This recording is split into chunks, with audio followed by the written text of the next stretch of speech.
विशुद्धं परं सच्चिदानन्दरूपं गुणाधारमाधारहीनं वरेण्यं महान्तं विभान्तं गुहान्तं गुणान्तं सुखान्तं स्वयं धाम रामं प्रपद्ये।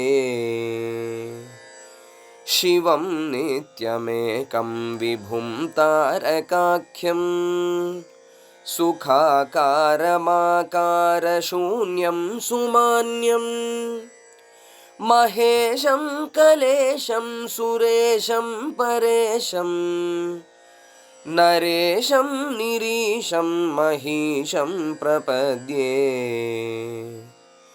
यदा वर्णयत् कर्णमूलेऽन्तकाले शिवो राम रामेति रामेति काश्यां तदेकं परं तारकब्रह्मरूपं भजेऽहं भजेऽहं भजेऽहं भजेऽहम्।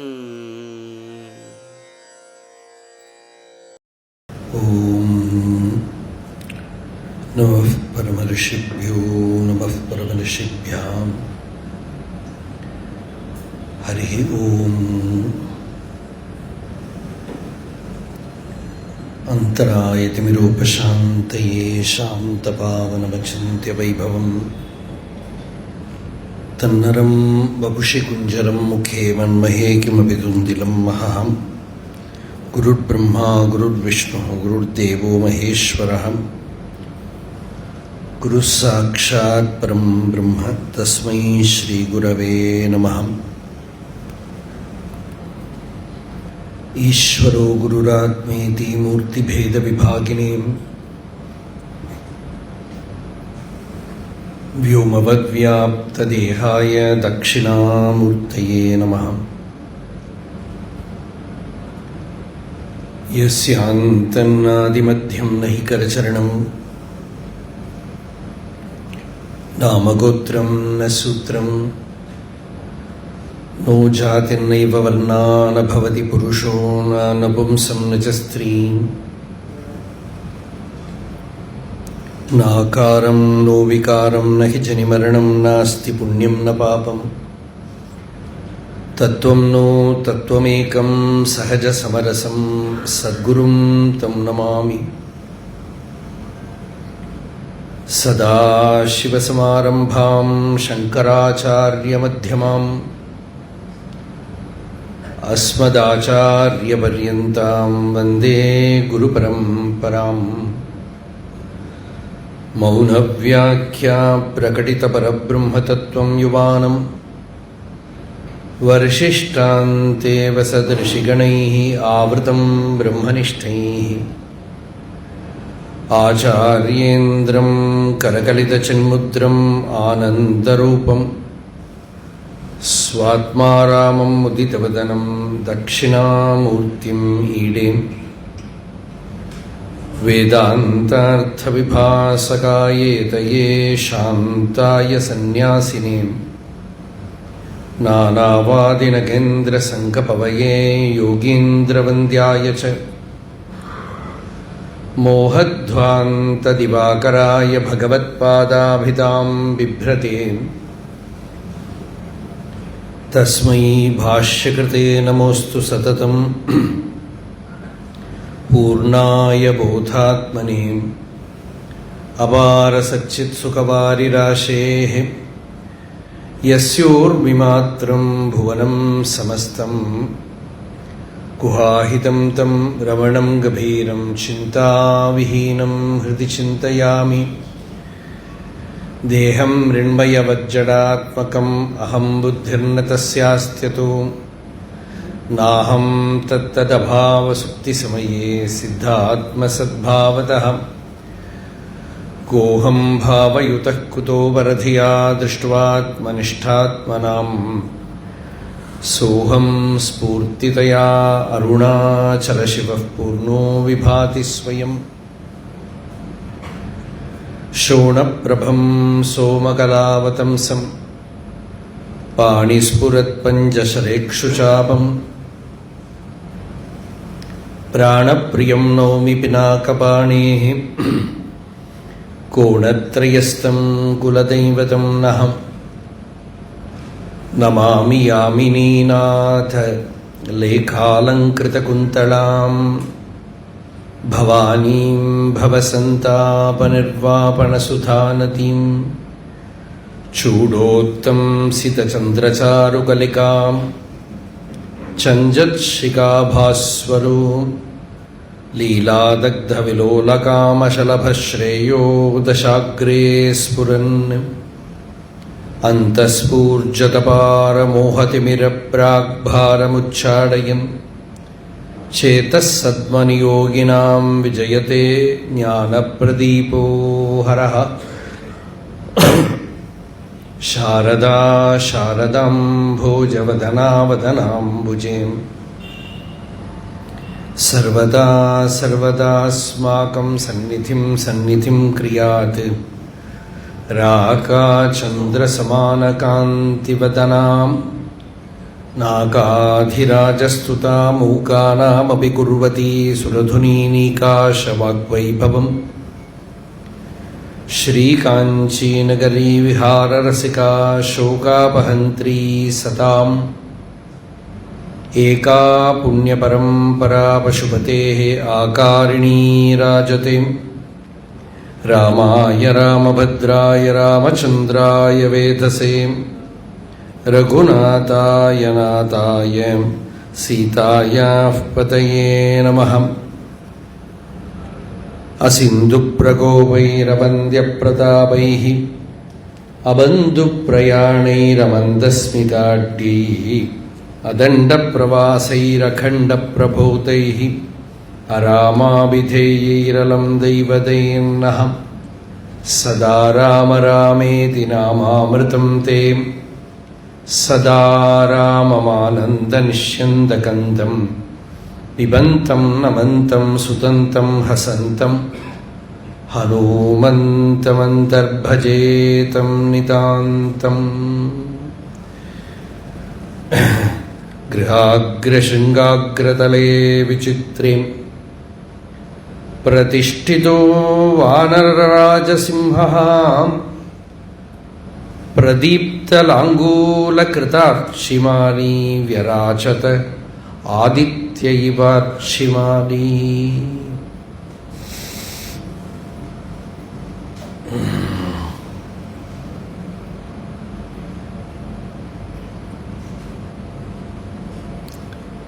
രാമായണത്തില്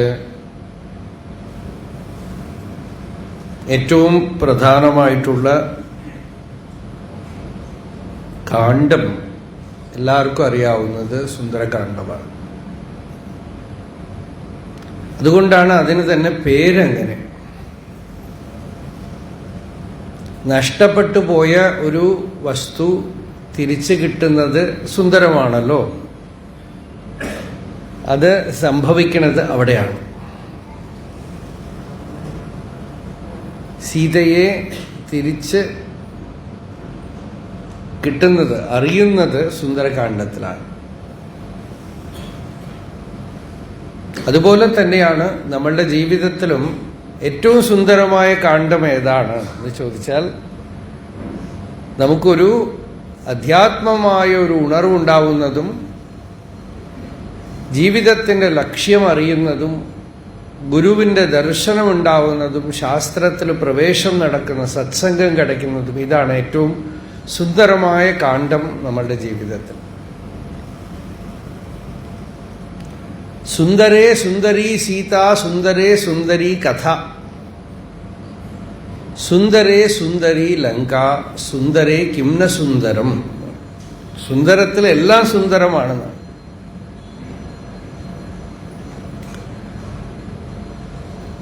ആ സുന്ദരകാണ്ഡത്തിലാണ് ഹനുമാന്റെ വൈഭവങ്ങളൊക്കെ നമ്മൾ കാണുന്നത്.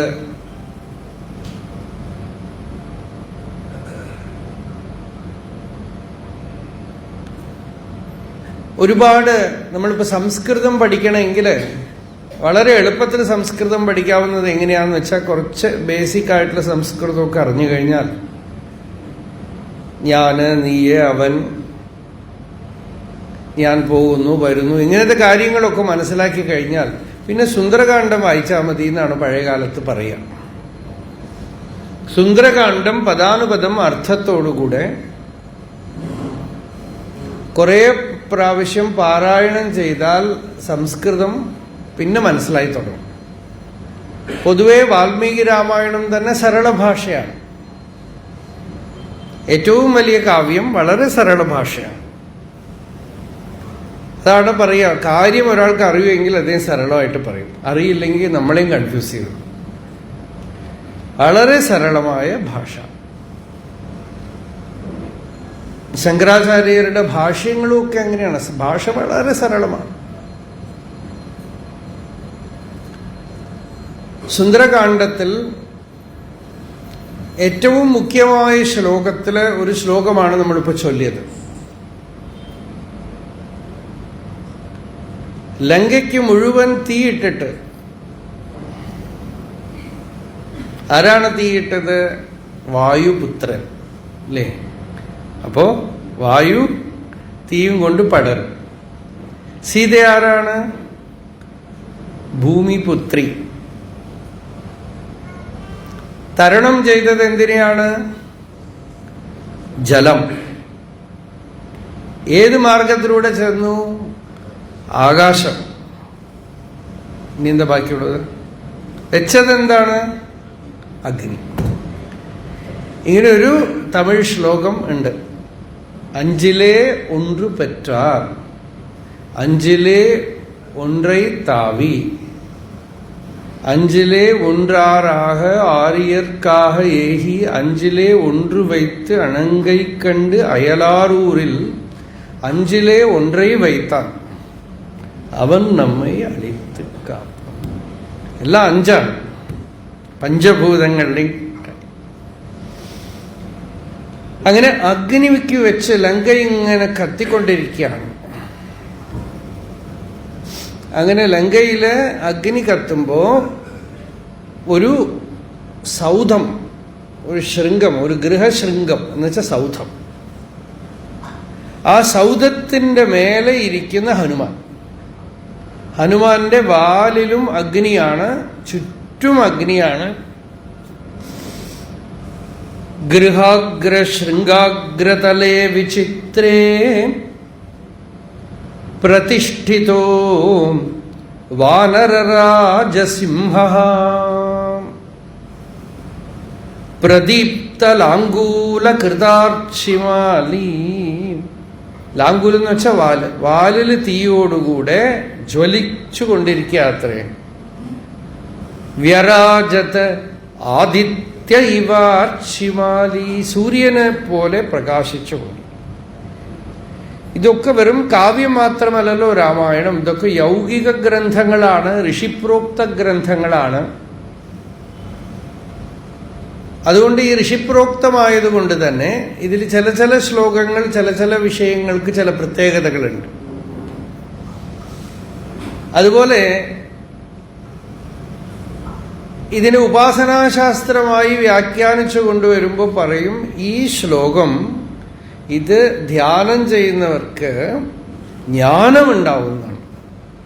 അതെന്താ ഇതിനും ജ്ഞാനത്തിനും കണക്ഷൻ അറിയില്ല. ശ്ലോകത്തിൽ ഇതാണ് ഉള്ളത്. മുഴുവൻ കത്തിച്ച് കളഞ്ഞിട്ട് ആ തീക്ക് നടുവിൽ വാലിലും തീയായിട്ടും അങ്ങനെ പ്രകാശിച്ചു നിൽക്കുന്ന ഹനുമാനാണ്. വ്യരാജത ആദിത്യൈവാർച്ചിമാലി. അതിന് വ്യാഖ്യാനം ചെയ്യുന്നവർ പറയണത്, ഒരു ജീവൻ മുക്തൻ ആത്മജ്ഞാനം കൊണ്ട് തന്റെ ശരീരം പ്രപഞ്ചമൊക്കെ കത്തിച്ചു കളഞ്ഞു. എന്നുവെച്ചാൽ എന്താ? അതാണ് ശിവന്റെ മൂന്നാമത്തെ കണ്ണ് തുറക്കുമ്പോൾ പ്രപഞ്ചം കത്തിപ്പോകുന്നു എന്നൊക്കെ പറയണത് അതാണ്. എന്നുവെച്ചാൽ ഇത് ജ്ഞാനം കൊണ്ട് സമാധിയില്, നിർവികൽപമായ ജ്ഞാനമാണ് സമാധി. അതില് പ്രപഞ്ചത്തിന്റെ ഉണ്മയില്ലാതായിട്ട് തീരുന്നു. പ്രപഞ്ചം വാസ്തവമാണെന്നുള്ള ഭ്രമം ഉള്ളിൽ നിന്ന് ഇല്ലാതായിട്ട് തീരുകയാണ്. അങ്ങനെ മുക്തപുരുഷൻ ജ്ഞാനപ്രകാശത്തോടുകൂടെ അതിന്റെ നടുക്കിരിക്കുന്നതാണ്. ജീവൻ മുക്തനെയാണ് ചിത്രീകരിക്കുന്നത് എന്ന് പറഞ്ഞു. ഇത് കഴിഞ്ഞ് ചെറിയ ചില കാര്യങ്ങളുണ്ട്. നമുക്ക് ജീവിതത്തില് ദേഷ്യം വന്നു കഴിഞ്ഞാലുണ്ടല്ലോ,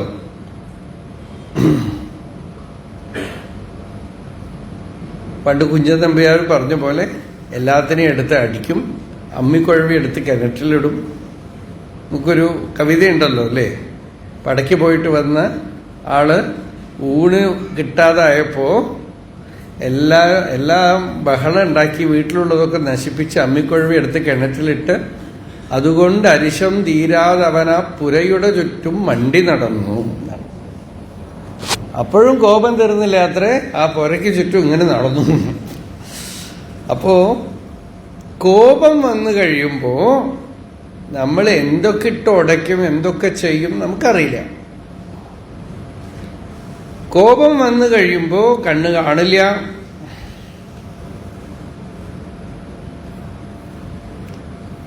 എന്തെങ്കിലുമൊക്കെ ചെയ്യും. അതാണ് ഹനുമാന് ഇവിടെ കോപം വന്ന അഗ്നി കൊണ്ട് ലങ്കയെ മുഴുവൻ എരിച്ചു കഴിഞ്ഞപ്പോ ഹനുമാന് തോന്നി, ഞാൻ ആലോചിച്ചേ ഇല്ലല്ലോ, വന്ന കാര്യം നശിച്ചു പോയോ, വന്ന കാര്യം കേടുവന്ന് പോയി. എന്താന്ന് വെച്ചാൽ സീതയെ കുറിച്ചുള്ള സന്ദേശം കൊണ്ടുപോകേണ്ടതാണ്. അപ്പൊ സീത ഇരിക്കുന്ന സ്ഥലത്ത് തന്നെ ഞാൻ തീ വെച്ചു.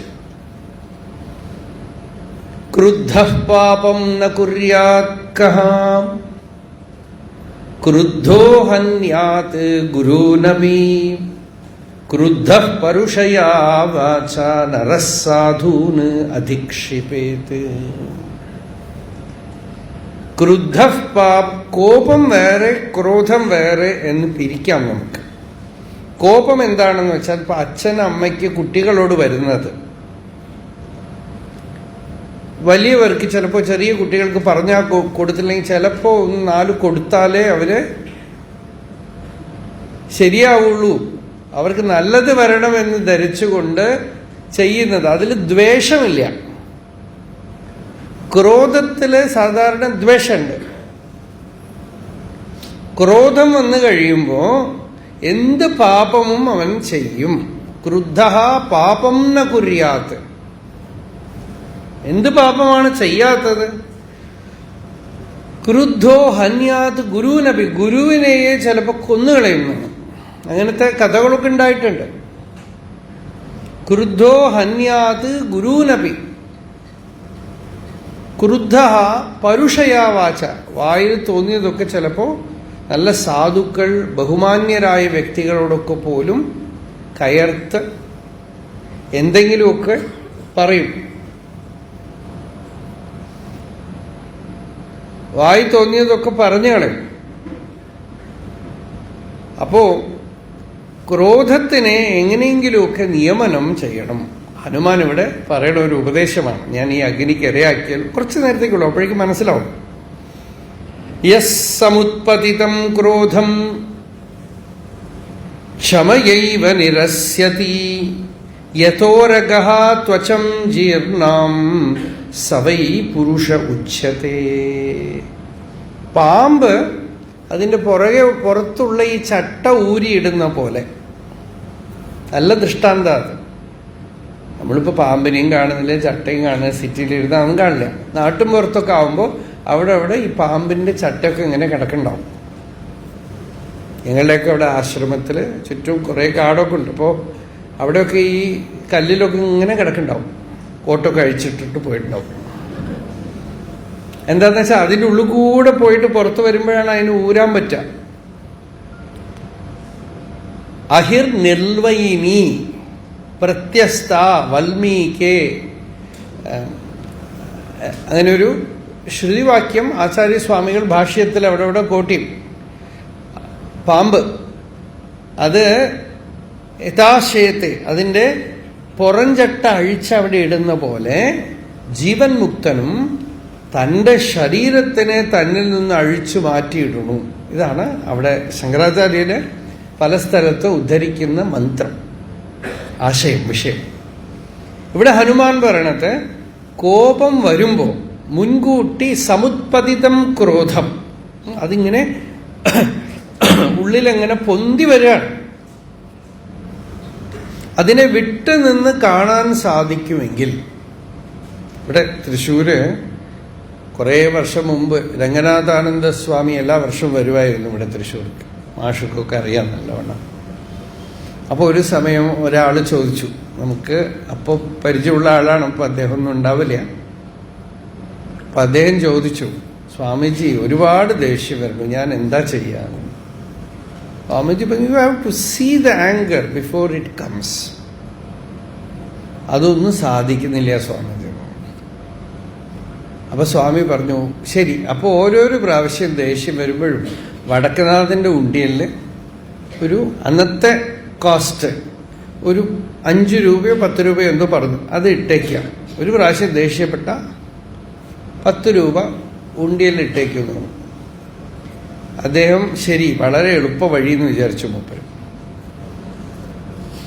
അടുത്ത വർഷം സ്വാമി വന്നപ്പോ സ്വാമി ചോദിച്ചു, ഹൗ ഈസ് യുവർ ആങ്കർ? ഈ വെരി കോസ്റ്റ്ലി. അതുകൊണ്ട് ഇനി ഇപ്പോ ദേഷ്യം വരുമ്പോ തന്നെ ഈ 10 രൂപ ഇങ്ങനെ വരുന്നുണ്ട്. അപ്പൊ ദേഷ്യത്തിനെയും കാണുന്നുണ്ട്, 10 രൂപയും കാണുന്നുണ്ട്, കാണാൻ പറ്റി. നമുക്ക് പണത്തിന്റെ വില അറിയണു, നമ്മളുടെ തന്നെ നന്മയുടെ വില, ഹിതം നമുക്കറിയണില്ല. ഹിതമാണ് ഹിതം. രാമായണത്തിൽ വിഭീഷണൻ രാവണന്റെ അടുത്ത് പറയുന്നത്, ഹിതം തഥ്യം തു അഹം ബ്രൂമി തീയതാമസ്യ മൈഥിലി. തനിക്ക് ഹിതമായിട്ടുള്ളതാണ് ഞാൻ പറയണത്, സത്യമാണ് പറയണത്, സീതയെ കൊടുക്കും. അവസാനം വിഭീഷണൻ പറയാ, പ്രിയം എല്ലാവരും കേൾക്കും, ഹിതം കേൾക്കുന്നവരാരുമില്ല ലോകത്തില്. ഹിതം പറയുന്നവരും കുറവാണെന്നാണ്. കാരണം ഹിതം പറയണത് റിസ്ക്കാണ്. തനിക്കെന്ത് വേണം ചോദിക്കും, എൻ്റെ ആണ് ജീവിതം, ഞാൻ എന്ത് വേണമെങ്കിലും ചെയ്യും എന്ന് പറയും. അപ്പൊ ഹിതം പറയുന്നതും റിസ്ക്കാണ്. ആളുകൾ കേൾക്കില്ല, നമ്മൾ അപമാനപ്പെടും, ഒക്കെ ചെയ്യും. വേദാന്ത ശാസ്ത്രം എന്ന് പറയുന്നതിന് തന്നെ ഒരു പേര് ഹിതം എന്നാണ്. വിവേക ചൂടാമണിയിൽ അവസാന ശങ്കരാചാര്യർ പറഞ്ഞത് തന്നെ ഇതാണ്, ഹിതം ഇതം ഉപദേശം ആദ്രിയന്താം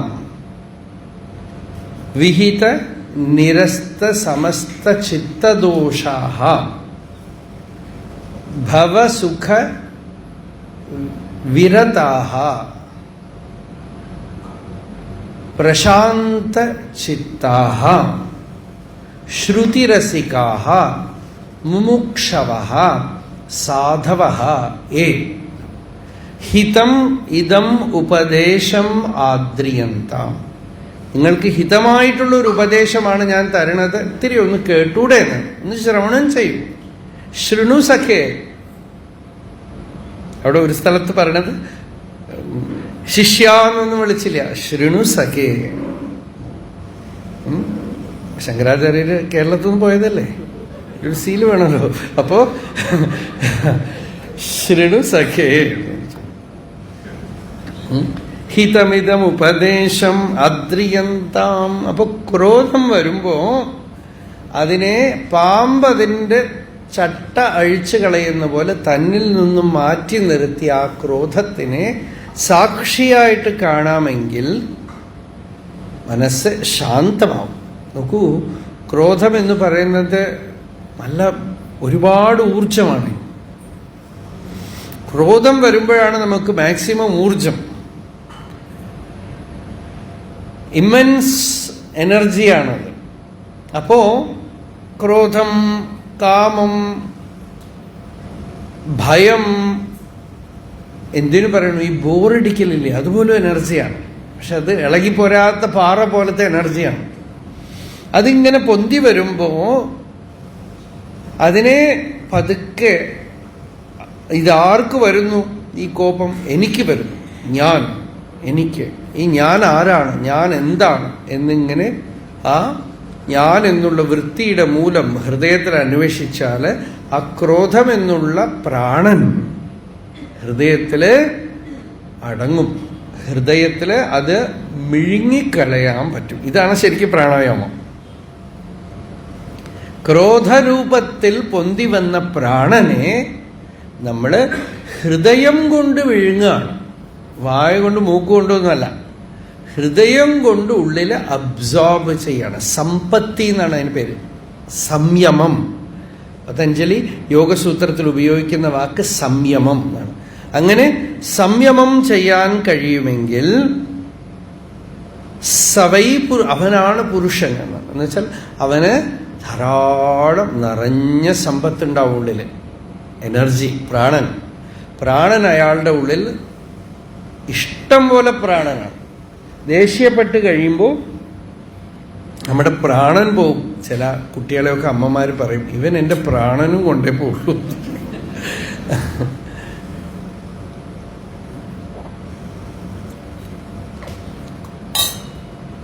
പ്രാണനാണ്.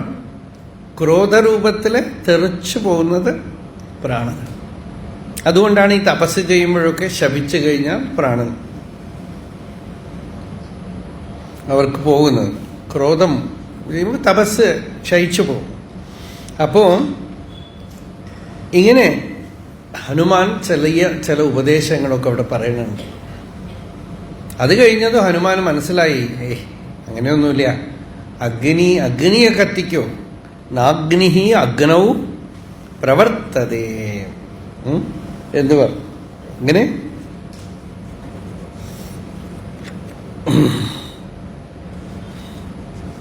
ഹനുമാന്റെ ആ മഹിമ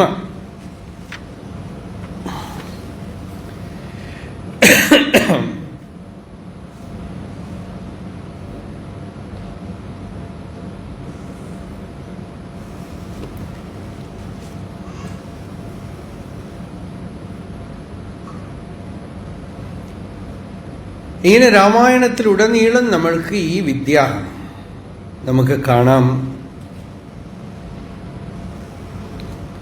രാമന്റെ ജീവിതത്തില് ഈ വിദ്യയുടെ പ്രകാശം നമ്മൾ കാണുന്നു. വസിഷ്ഠ ഉപദേശം, അതാണ് നമുക്കിപ്പോ വിഷയം.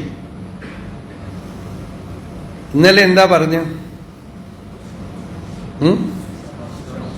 ശമം, ശമഃ, വിചാരഃ, സന്തോഷഃ, ചതുർത്ഥഃ സാധുസംഗമഃ എന്നുള്ള 4 കാര്യങ്ങളാണ്. ശാന്തമായിട്ടിരിക്കണം, അതിനനുകൂലമായി വിചാരം ചെയ്യണം. ശരിക്കും ശമം എന്ന് പറയുന്നത് ലാസ്റ്റ് വരേണ്ട കാര്യമാണ്, അത് ആദ്യം തന്നെ പറയണം. കിട്ടുന്നത് കൊണ്ട് ജീവിതത്തിൽ സന്തോഷിക്കാൻ കഴിയണം. അങ്ങനെ സന്തോഷം ആർക്കുണ്ടോ അയാളാണ് വലിയ ധനവാൻ എന്നാണ്. സന്തോഷം അസന്തുഷ്ടോ ദ്വിജോ നഷ്ട. ഒരു ബ്രാഹ്മണൻ അസന്തുഷ്ടനായിട്ടേ ഇരിക്കാൻ പാടില്ല എന്നാണ്. ബ്രാഹ്മണന് ലക്ഷണം പറയണത് മഹാഭാരതത്തിൽ ഭീഷ്മർ പറഞ്ഞ, എവിടെ കിടന്നാലും ഉറങ്ങും, കിട്ടിയത് കൊണ്ട് സന്തോഷിച്ചോളും, കിട്ടിയ എന്തെങ്കിലും വസ്ത്രം എടുത്തോളും. ഏനകേനചിദാച്ഛന്ന ഏനകേനചിദാശിത, എവിടെയെങ്കിലുമൊക്കെ ഒരു വസ്ത്രം ഭക്ഷണം കിട്ടിയാൽ കഴിച്ചോളും.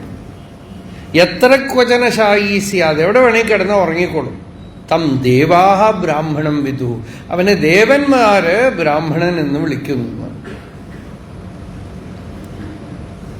ബ്രാഹ്മണൻ എന്ന് വെച്ചാൽ ഇവിടെ ജ്ഞാനി, യതി ഒക്കെ അർത്ഥം. അപ്പൊ സന്തോഷം, കിട്ടിയത് കൊണ്ട് സന്തോഷിക്കാം, തൃപ്തി. സന്തുഷ്ടസ്യ നിരീഹസ്യ സ്വാത്മാരാമസ്യ യത് സുഖം. ഭാഗവതം പറയണു, നല്ല സന്തോഷമായിട്ടിരിക്കുന്നു, ഒന്നും ആഗ്രഹിക്കുന്നില്ല, ആത്മാവിൽ തന്നെ രമിക്കുകയാണ്. അവന് എന്തൊരു സുഖമാണ്. അത് ഈ ലോകം മുഴുവൻ അറിഞ്ഞു നടക്കുന്നവർക്കൊന്നും കിട്ടില്ല എന്നാണ്. ചില ആളുകളുടെ പിച്ചപാത്രം നിറയുകയില്ല. അലക്സാണ്ടർ, ചെങ്കിസ് ഖാൻ, അവരൊക്കെയാണ് നമ്മൾ ഗ്രേറ്റ് എന്ന് വിളിക്കുന്നത്. അലക്സാണ്ടർ ദ ഗ്രേറ്റ്, ഒരു ചിന്തിക്കാതെയാണ് വിളിക്കുന്നത്. ലോകമഹാ ആതതായി, പിച്ചക്കാരാണ് അവര്. കാരണം എത്ര ആക്രമിച്ചും എത്ര കൊന്നിട്ടും മതി വരാത്ത ആളുകളെയൊക്കെ നമ്മൾ കുട്ടികളെ ഗ്രേറ്റ് ഗ്രേറ്റ് എന്ന് പറഞ്ഞ് പഠിപ്പിക്കുകയാണ്.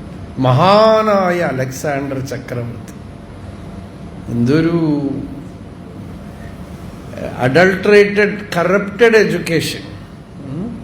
എത്ര കൊലയാണ്, എത്ര രാജ്യങ്ങളെ നാശം ചെയ്തുകൊണ്ടാണ് അവർ വന്നിരിക്കുന്നത്. അപ്പോ സന്തുഷ്ടനായ ഒരു യോഗി, സന്തുഷ്ടനായ ഒരാൾക്കാണ് ജീവിതത്തിൽ ശാന്തി എന്തെങ്കിലും കിട്ടിയത് കൊണ്ട് ആ സന്തോഷമായിട്ടിരിക്കണം. അപ്പൊ ശമോ ഇപ്പൊ വിചാര, രണ്ടാമത്തത് ഇപ്പൊ വിചാരമാണ്. ഇന്നലെ ശമം പറഞ്ഞ് അവസാനിപ്പിച്ചു. ഏത് ഫീൽഡിലാണെങ്കിലും ആര് ശാന്തനാണോ അയാൾ ആരാധിക്കപ്പെടും.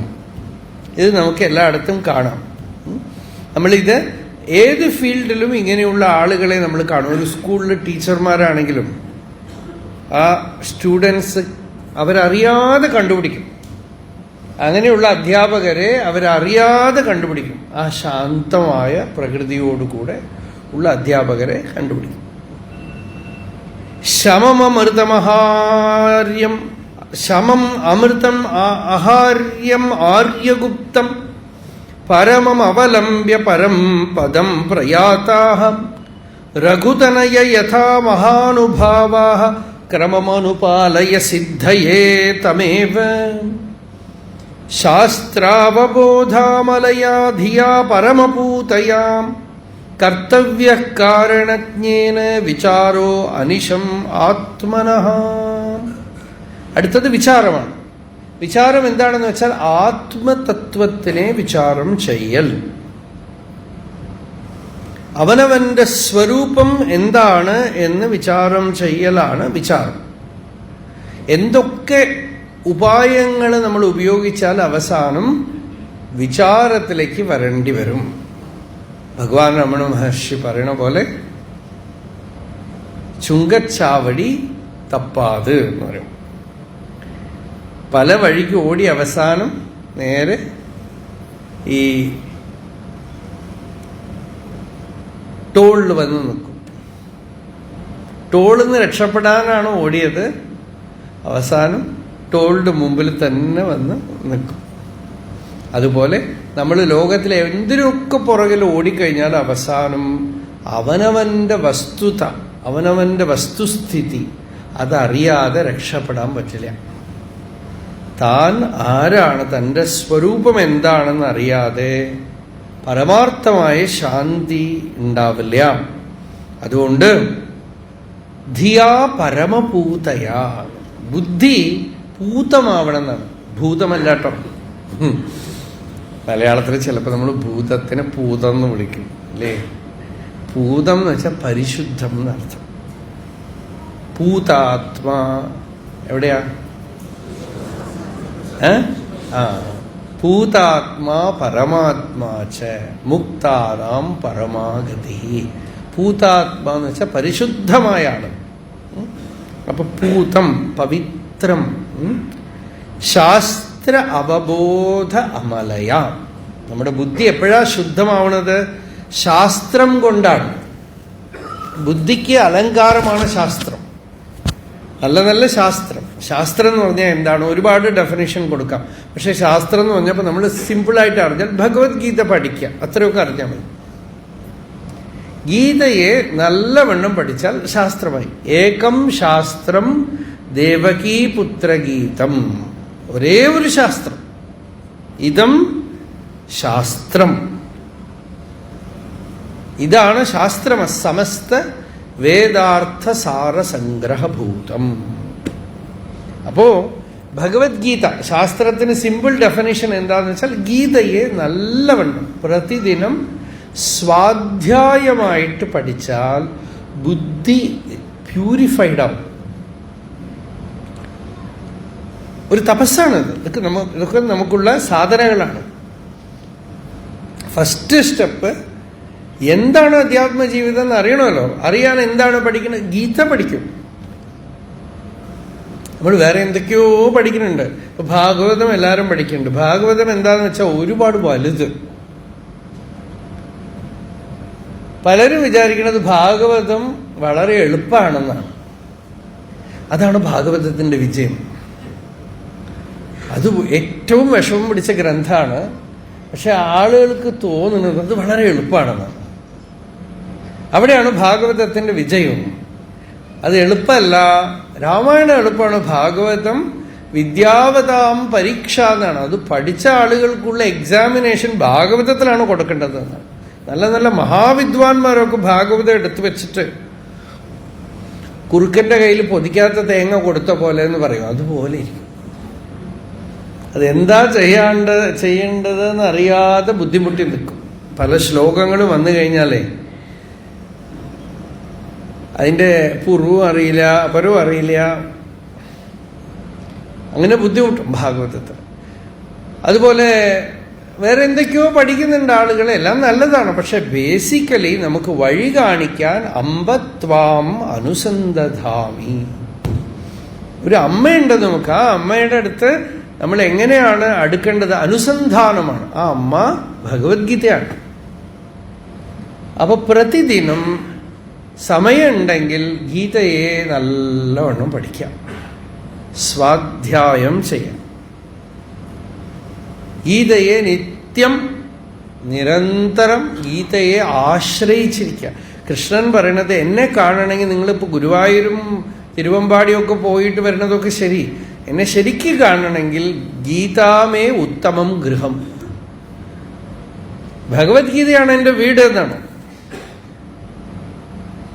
ഗീതയ്ക്ക് ഉപോത്ബലകമാണ് ഭാഗവതം, ഗീതയ്ക്ക് ഉപോത്ബലകമാണ് വാസിഷ്ഠം. ഇപ്പൊ നമ്മുടെ ഭഗവത്ഗീത വ്യാഖ്യാനമുണ്ട്, അതില് ഭാഗവത ശ്ലോകമൊക്കെ എടുത്തിട്ടുണ്ട് ഞാൻ. എന്തിനാന്ന് വെച്ചാൽ ഗീതാ ശ്ലോകത്തിന്റെ അർത്ഥം കൊണ്ടുവരാനായിട്ട്. ഗീതയ്ക്ക് ഉത്തമ വ്യാഖ്യാനം വ്യാസൻ തന്നെ എഴുതിയതാണ് ഭാഗവതം എന്ന് എടുക്കാം നമുക്ക്. പല സ്ഥലത്തും ഗീതയെക്കുറിച്ചുള്ള പ്രതിപാദനവും ഭാഗവതത്തിൽ വരും, ഗീതാശ്ലോകങ്ങളുടെ താത്പര്യം ഭാഗവതത്തിൽ വരും. അപ്പൊ അങ്ങനെ ഭാഗവതത്തിനെ നമ്മൾ എടുത്തിട്ടുണ്ട് ആ ഗ്രന്ഥത്തിൽ. സൂത്രഭാഷ്യം, ഭാഗവതം, ഉപനിഷത്ത് എല്ലാം ഗീതയ്ക്ക് വ്യാഖ്യാനം.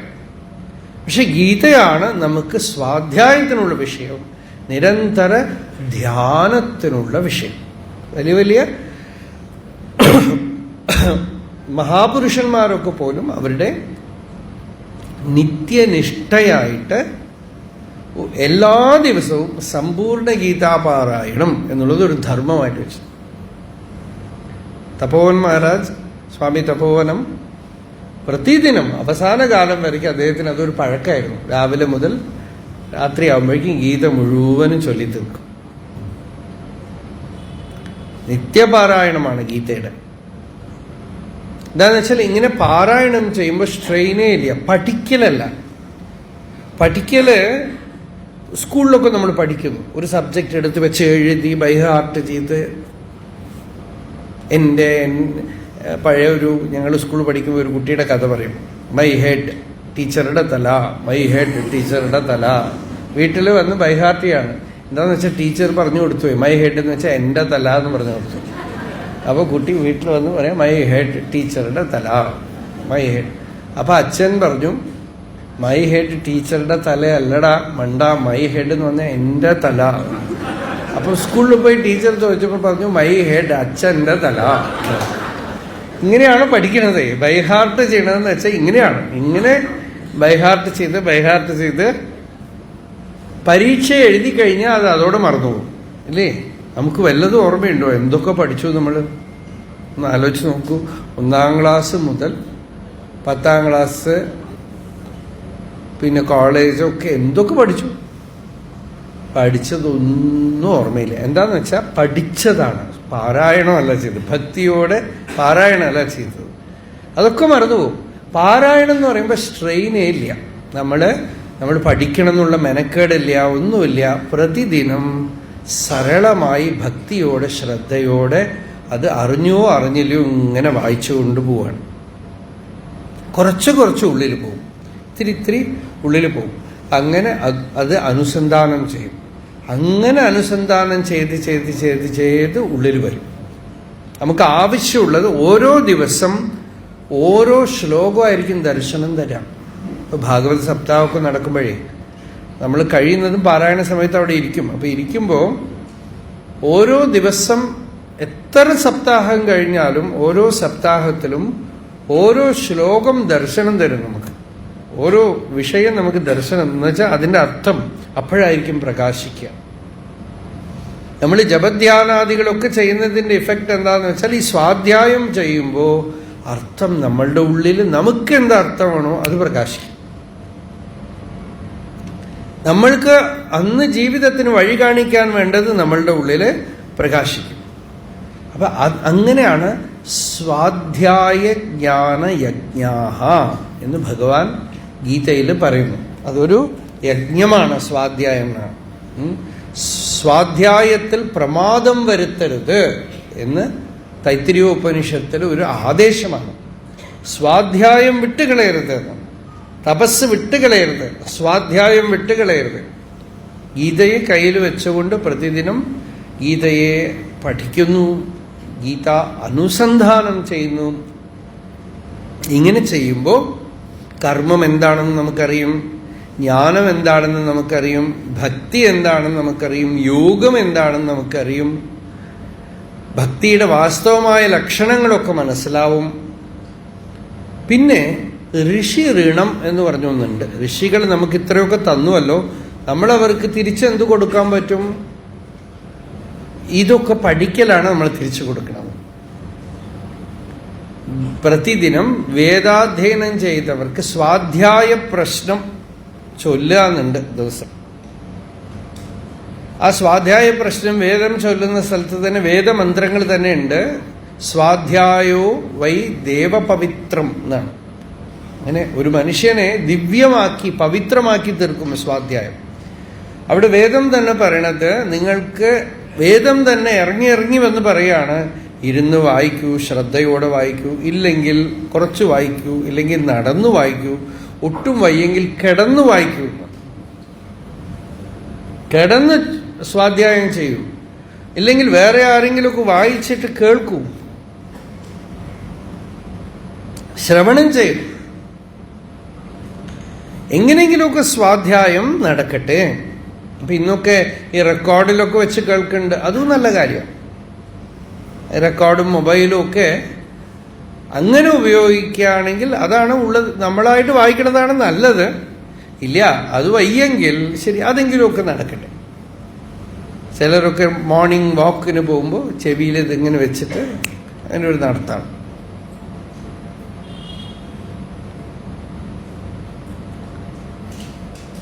ചെവിയിൽ ഇങ്ങനെ ഭഗവത് കഥകളും ഭഗവത് വിഷയങ്ങളും ചെവിയിൽ പോകണം. ഇത് വൈകുന്നേരം ഒരാൾ പറഞ്ഞു, ചെവിയിൽ ഖുറാൻ പോയിക്കൊണ്ടിരിക്കണം. ഞാൻ ചോദിച്ചു, നിനക്കെന്തിനാ ഇപ്പൊ ഖുറാൻ പോണത്? ഭഗവത്ഗീത പോയാൽ പോലെ. ഖുറാനല്ല, ഖുറാൻ.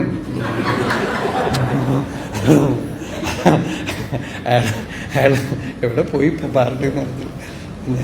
ഞാൻ വിചാരിച്ചു, ഇയാൾ എന്തിനാ ഇപ്പൊ ഈ ഖുറാൻ കേൾക്കണതെന്ന് വിചാരിച്ചു. ഖുറാനല്ല അത്ര ഖുറാൻ.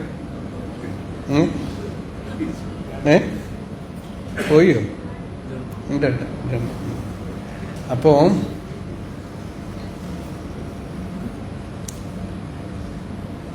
സ്വാധ്യായം ചെവി, അതിനാണ് ഭഗവാൻ നമുക്ക് തന്നിരിക്കുന്നത്, ഭഗവത് വിഷയങ്ങൾ കേൾക്കാൻ. ഈ ചെവിയിലൂടെ, കർണത്തിലൂടെ വാണി ഗുണാനുകഥനേ ശ്രവണൗ കഥായാം. കഥ എന്ന് വെച്ചാൽ ശാസ്ത്രം എന്നാണ് അർത്ഥം. നമ്മൾ വിചാരിക്കുന്ന കഥ എന്ന് വെച്ചാൽ കഥകൾ എന്നാണ്. ഭഗവത് കഥകളും ഇൻക്ലൂഡഡ് ആണ്. പക്ഷെ നമ്മളെ പരിശുദ്ധമാക്കുന്ന, നമ്മളുടെ ബുദ്ധിയെ പവിത്രമാക്കുന്ന ശാസ്ത്രം. ഇപ്പൊ കഥാരൂപത്തിലും നമുക്ക് ശാസ്ത്രമാണ് തന്നിരിക്കുന്നത്. വ്യാസൻ, വാൽമീകിയൊക്കെ കഥാരൂപത്തിൽ നമുക്ക് ശാസ്ത്രമാണ് തന്നിരിക്കുന്നത്. അതുകൊണ്ട് ശാസ്ത്ര അവബോധ അമലയാ ധിയാ പരമഭൂതയാ, ബുദ്ധി കൊണ്ട് ശാസ്ത്രം കേട്ട് ആ ശാസ്ത്രത്തിൽ പറഞ്ഞിരിക്കുന്ന രീതിയിൽ ആത്മവിചാരം ചെയ്യണം. എന്താണ് ശാസ്ത്രത്തിൽ പറഞ്ഞിരിക്കുന്നത്? ഏകാന്ത ദേശത്തിലിരുന്ന് ആത്മവിചാരം ചെയ്യൂ എന്ന് ഭഗവാൻ ഗീതയിൽ പറയണം.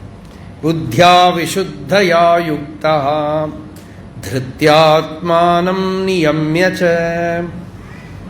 പിന്നെ ശബ്ദാദീൻ വിഷയാൻ ത്യക്ത്വാ രാഗദ്വേഷൗ യുധസ്യ ച വിവിക്തസേവീ ലഘ്വാശീ യതവാക്കായ മാനസഃ ധ്യാനയോഗപരോ നിത്യം വൈരാഗ്യം സമുപാശ്രിതഃ.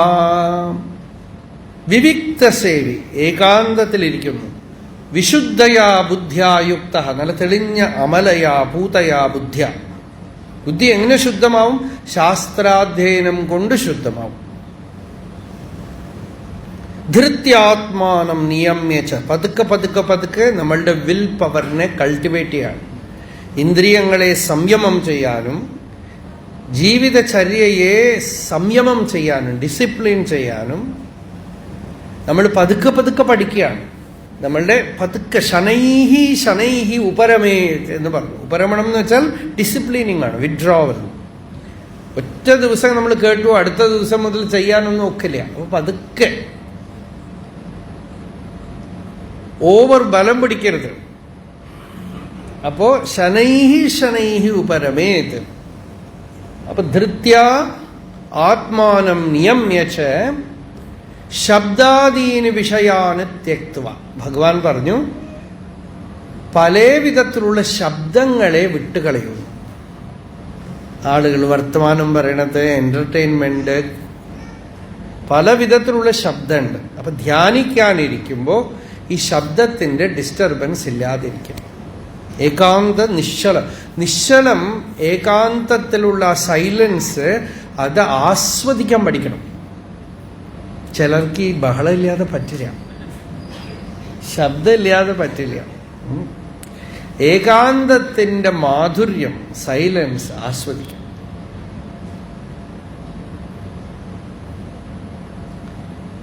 ആ നിശ്ചലത ആസ്വദിക്കാം. പുറത്തുള്ള, ഇനിയിപ്പോൾ വീട്ടിൽ ഭയങ്കര ശബ്ദമാണ്, എല്ലാവരും വർത്തമാനം പറയും, എവിടെ പോകാൻ പറ്റില്ല, അവിടെ തന്നെ ഇരുന്ന് ധ്യാനിക്കണമെങ്കിൽ അതിന് വഴി കണ്ടുപിടിക്കാം. അതിന് ഈ പഴയ ടേബിൾ ഫാൻ കിട്ടുമെങ്കിൽ വാങ്ങിച്ചോ. അത് നമ്മുടെ മടത്തൽ വരവും പോലെ അങ്ങനെ തുടങ്ങും. എന്താ പറയുക, പഞ്ചാരിമേളോ എന്താ അതിന് പറയാ, പഞ്ചവാദ്യം ഉണ്ടല്ലോ ഈ ചെണ്ടയിൽ, സ്പെഷ്യലായിട്ട് ഇവിടെ ഒന്ന് നടക്കുമല്ലോ, എലഞ്ഞിത്തരം വേണം. അതുപോലെ അതങ്ങോട്ട് ടപടപടപടപടപാ ശബ്ദിച്ചാൽ പുറത്തുനിന്ന് സൃഷ്ടിസ്ഥിതി സംഹാരാദികളൊന്നും കേൾക്കില്ല, യാതൊന്നും അറിയില്ല. ആ ശബ്ദം അർത്ഥമൊന്നും ഇല്ലാത്തതുകൊണ്ട് നിങ്ങൾ ഡിസ്റ്റർബ് ഒന്നും ചെയ്യില്ല. ഞാൻ കാലടിയിലിരിക്കുമ്പോൾ അങ്ങനെയാ. കുട്ടികളൊക്കെ ഉണ്ട്, പഠിക്കുന്ന കുട്ടികളൊക്കെ ഉണ്ട്. അപ്പോൾ മുറിയിൽ കയറി അത് വലിയ ഫാനാണ്. ഇതിപ്പോ മഹാവിഷ്ണുവിന്റെ സുദർശന ചക്രം പോലെയുണ്ട്.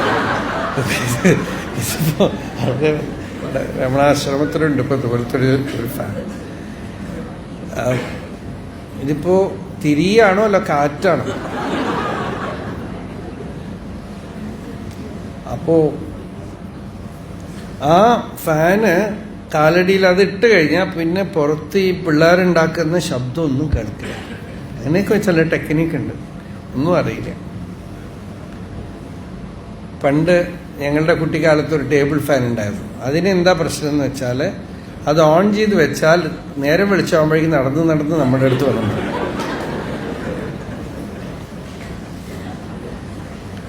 ഇളകി വരും. ഇപ്പോഴൊന്നും ടേബിൾ ഫാനേ ഇല്ലല്ലോ. അപ്പൊ എന്തായാലും ഈ ശബ്ദം, പുറത്തുള്ള ശബ്ദങ്ങളിൽ നിന്ന് രക്ഷപ്പെടാനാണ് നിശബ്ദത, നിശ്ചലത. അതിന് ബുദ്ധ്യാ വിശുദ്ധയാ യുക്ത ധൃത്യാത്മാനം നിയമ്യച്ച ശബ്ദാദീൻ വിഷയാണ്. ആവശ്യമില്ലാത്ത എന്റർടൈൻമെന്റ് വിഷയങ്ങളൊന്നും വിട്ടുകളഞ്ഞ് രാഗദ്വേഷം, ആരോടും അറ്റാച്ച്മെന്റും വേണ്ട, വെറുപ്പും വേണ്ട. കാരണം അതുണ്ടെങ്കിൽ ധ്യാനിക്കാനൊന്നും ഇരുന്നിട്ട് കാര്യമില്ല, മനസ്സങ്ങോട്ട് പോയിക്കൊണ്ടേയിരിക്കും. രാഗദ്വേഷവും വ്യുതസ്യച വിവിക്തസേവി, ഏകാന്തത്തിലിരിക്കുക. വളരെ മുഖ്യമായ ഒരു കാര്യമാണ് ലഘ്വാശി. അല്പമായി ഭക്ഷണം കഴിക്കുന്നവൻ, ഓവർ കഴിക്കണില്ല, പട്ടിണിയുമല്ല.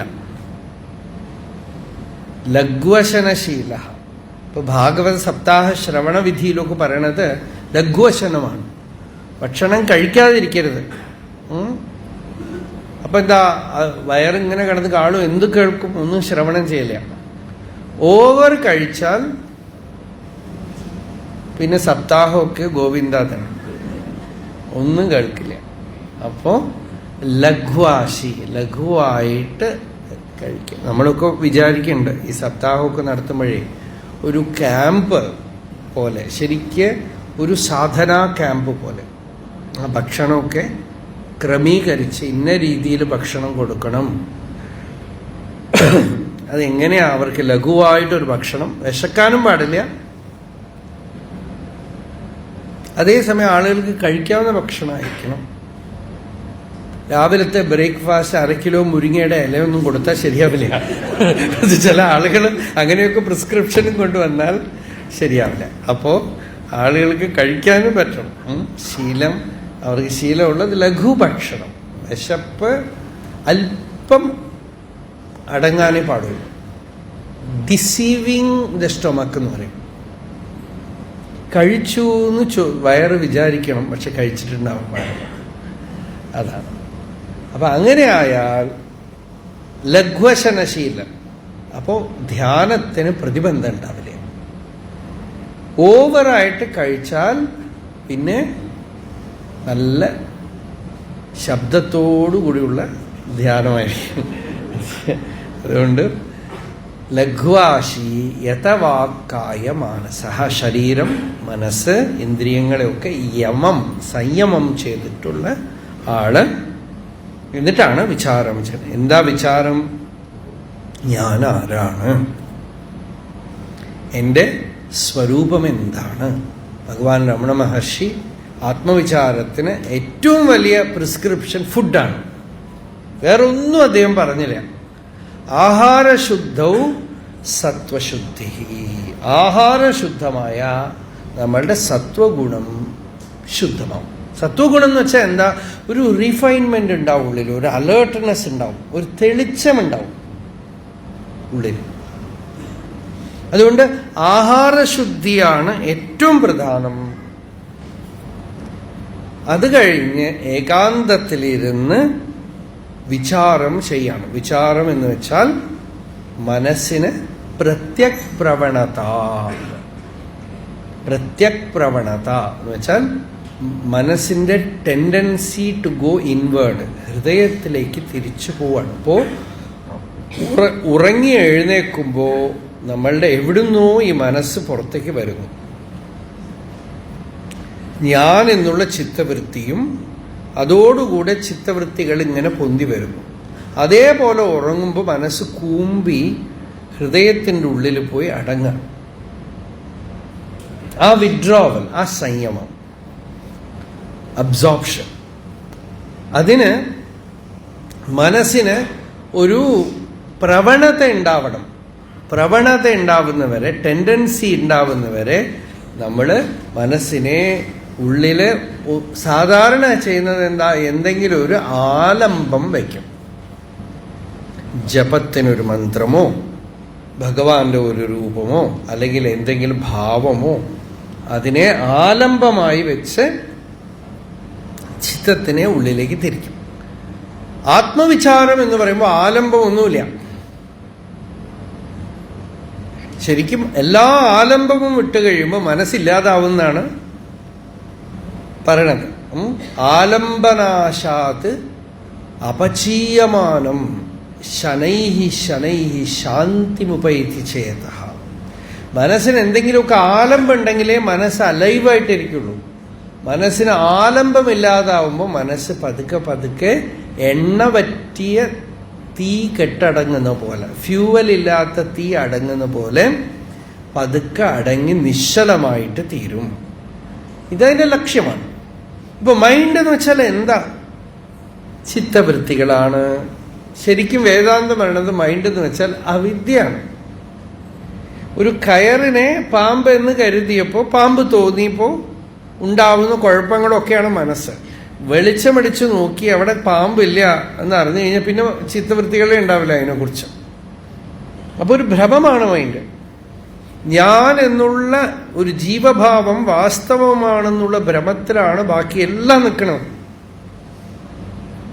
പക്ഷേ നമുക്കത് ഫീൽ ചെയ്യുന്നുണ്ട്. ഞാൻ എന്നുള്ള വൃത്തി, എൻ്റെ ഞാൻ. ആരെങ്കിലുമൊക്കെ ചീത്ത പറയുമ്പോൾ എൻ്റെ, ആരെങ്കിലുമൊക്കെ സ്തുതിച്ചാൽ എൻ്റെ. ഇത് നമ്മുടെ ജീവിതത്തിനെ മുഴുവൻ നിയന്ത്രിക്കുന്നതായിട്ടുള്ള ഒരു തള്ളിച്ചയാണ്. തള്ളിപ്പുറപ്പെടും അഹംബുദ്ധി എവിടെയാ ഉള്ളത് അത്? ഹരിനാമ കീർത്തനം. അതെ. തള്ളിപ്പുറപ്പെടും അഹംബുദ്ധി, ഇങ്ങനെ പൊന്തി വരും അല്ലേ? നമ്മള് ബസ്സിലൊക്കെ ക്യൂ നിൽക്കുമ്പോഴൊക്കെ അറിയാം, അമ്പലത്തിലാണെങ്കിലും അറിയാം, മുമ്പിൽ എവിടെയെങ്കിലുമൊക്കെ ഒരു ഗ്യാപ്പ് കിട്ടിയാൽ അവിടെ എനിക്കൊരു സ്പെഷ്യാലിറ്റി ഇല്ലേ? ഈശ്വരന്റെ മുമ്പിൽ പോയാലും നമുക്കതാണ്, നമുക്കൊരു സ്പെഷ്യാലിറ്റി. എന്നെ കണ്ടാൽ സ്പെഷ്യലായിട്ട് വിളിച്ചു പോയി. ഇതാണ് നമുക്ക് വലിയ പ്രതിബന്ധമാണത്. ശരിക്കും വലിയ പ്രതിബന്ധമാണ്. ഒരു അഖണ്ഡാനന്ദ സരസ്വതി സ്വാമി എന്നൊരു വലിയ മഹാത്മാ ഉണ്ടായി, വൃന്ദാവൻ. അപ്പോൾ മഹാവേദാന്തിയാണ് അദ്ദേഹം. ഒരിക്കല് ബ്രഹ്മസൂത്രം പറയുമ്പോൾ അധ്യാസം അതിനെക്കുറിച്ച് പറയാം. അപ്പം അധ്യാസം എന്ന് വെച്ചാൽ പൊതുവെ കയറിൽ പാമ്പ് ആണ് ദൃഷ്ടാന്തം. അതുപോലെ മറ്റു വിഷയങ്ങളെ തന്നിൽ ആരോപണം ചെയ്യലാണ് അധ്യാസം. ഞാൻ എന്നുള്ളത് തന്നെ അധ്യാസമാണ്. അഹം മമേതി നൈസർഗികോയം ലോകവ്യവഹാര, ഇത് അധ്യാസമാണ്. അപ്പോൾ ഒരു ശിഷ്യൻ സ്വാമിയുടെ അടുക്കൽ ചോദിച്ചു, എന്താണ് അധ്യാസം എന്ന് ചോദിച്ചു. അപ്പൊ അദ്ദേഹം ഈ വിഷയങ്ങളൊക്കെ പറഞ്ഞു കൊടുത്തു.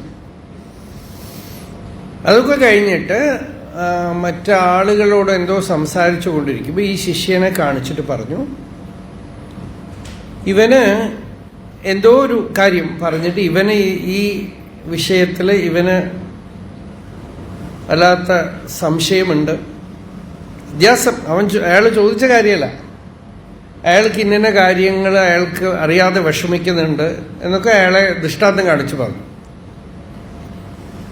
അപ്പൊ അയാൾ പറഞ്ഞു, അയ്യോ സ്വാമിജിക്ക് തെറ്റി, അത് ഞാനല്ല, അത് വേറെ ഒരാളാണ്, സ്വാമിജി തെറ്റിദ്ധരിച്ചിരിക്കുകയാണ്. അപ്പൊ സ്വാമിജി ശ്രദ്ധിച്ചില്ല. കുറച്ചു നേരം കഴിഞ്ഞിട്ട് പിന്നെയും ഇയാളെ കാണിച്ചിട്ട് പറഞ്ഞു, ഇയാളുണ്ടല്ലോ, ഇയാൾക്ക് ഈ കാര്യത്തിൽ ഇങ്ങനെയാണ് എന്നൊക്കെ പറഞ്ഞു. അപ്പൊ അയാൾ പിന്നെയും, സ്വാമിജി ഞാൻ പറഞ്ഞില്ല, ഞാനല്ല, അത് വേറെ ആരോ ഒരാളാണെന്ന്. അപ്പൊ സ്വാമിജി പറഞ്ഞു, ചിരിച്ചുകൊണ്ട് പറഞ്ഞു, അതേ, പക്ഷെ അത് നീയാണെന്ന് സമ്മതിച്ചപ്പോ നിനക്ക് എന്താ? ഇതാണ് അധ്യാസം. ഇതാണ് അധ്യാസം. നീയാണെന്ന് സമ്മതിച്ച എന്താ? ഇതാണ് അധ്യാസം. അപ്പോ തന്നെയെ അക്സെപ്റ്റ് ചെയ്യുന്നില്ല ഒരാളായിട്ട്, അതാണ്. അപ്പൊ അത് വരുമ്പോ തന്നെ നമുക്ക് പ്രതിബന്ധം വന്നു പോകുന്നുണ്ട് അല്ലേ? അപ്പോ ആ അഹംവൃത്തിയാണ് ഇതിന്റെ മൂലം. നമ്മളുടെ സകല ദുഃഖത്തിന്റെയും വേര് ഈ അഹംവൃത്തിയാണ്. ആളുകൾ സ്തുതിക്കുമ്പോഴും നിന്ദിക്കുമ്പോഴും, നല്ലത് പറഞ്ഞാലും ചീത്ത പറഞ്ഞാലും നേരിട്ട് പറഞ്ഞാലും വളച്ചു പറഞ്ഞാലും ഒക്കെ എന്നെയാണ്, ഞാനാണ്. ഈ ഞാനെന്നുള്ള വൃത്തി, അതിനെ ഒന്ന് ശ്രദ്ധിക്കാൻ ആദ്യത്തെ പടിയായിട്ട് പഠിക്കണം. ആത്മാ ഭഗവാൻ അതൊക്കെ വിട്ടുകളയും. ഈ വൃത്തിയുടെ ചലനം, സ്പന്ദനം, ആരെങ്കിലും ഒക്കെ ചീത്ത പറയുമ്പോൾ, സ്തുതിക്കുമ്പോൾ, നിന്ദിക്കുമ്പോൾ, ഇതാണ് ധ്യാനത്തിന്റെ ആരംഭപടി. ജീവഭാവത്തിന്റെ അഭിവ്യക്തി നമ്മളില് തള്ളിപ്പുറപ്പെടും അഹന്ത, എഴുമ്പും അഹന്തൈ എന്ന് രമണ ഭഗവാൻ പറഞ്ഞു. ഇതിന്റെ ചലനത്തിന്, ഇതിന്റെ സ്പന്ദനത്തിന് ശ്രദ്ധിക്കാൻ ആരംഭത്തിൽ അത് പഠിക്കണം. അതിനെ ശ്രദ്ധിക്കാൻ, ശ്രദ്ധയാണ് വിഷയം. ധ്യാനത്തിന് മുഖ്യം ശ്രദ്ധയാണ്, വിചാരത്തിന് മുഖ്യം ശ്രദ്ധയാണ്.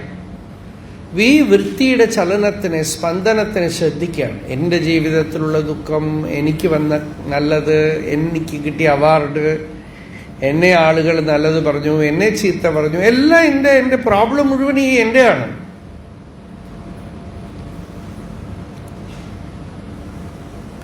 ഈ എന്താണ് ഈ എൻ്റെ? ഞാൻ ഉറങ്ങിക്കഴിയുമ്പോൾ അതിനെ കാണാനുമില്ല. ഇത്രയൊക്കെ പറഞ്ഞ് പിടിച്ചു വെച്ചിട്ട് ഉറങ്ങിക്കഴിഞ്ഞാൽ അത് കാണാതെ പോയി. എഴുന്നേൽക്കുമ്പോൾ അതെവിടുന്നോ പൊന്തി വന്നു. അത് പല സമയത്തും ഇല്ല, ചിലപ്പോഴൊക്കെ വന്ന് നിൽക്കും. അപ്പൊ അതെന്താണത്? അതിൻ്റെ മൂലം എന്താണ്? അതിനെ അങ്ങനെ ശ്രദ്ധിക്കുമ്പോൾ ആ വൃത്തി എവിടെയോ ചെന്ന് മറയും. സുഷുപ്തിയിൽ മറയുന്ന പോലെ തന്നെ ജാഗ്രത്തില് അതിനെ മൂലാന്വേഷണം ചെയ്യുമ്പോൾ ഒരു ഉള്ളില് ഒരു അഖണ്ഡത, ഒരു നിശ്ചലത, ഒരു മൗനം.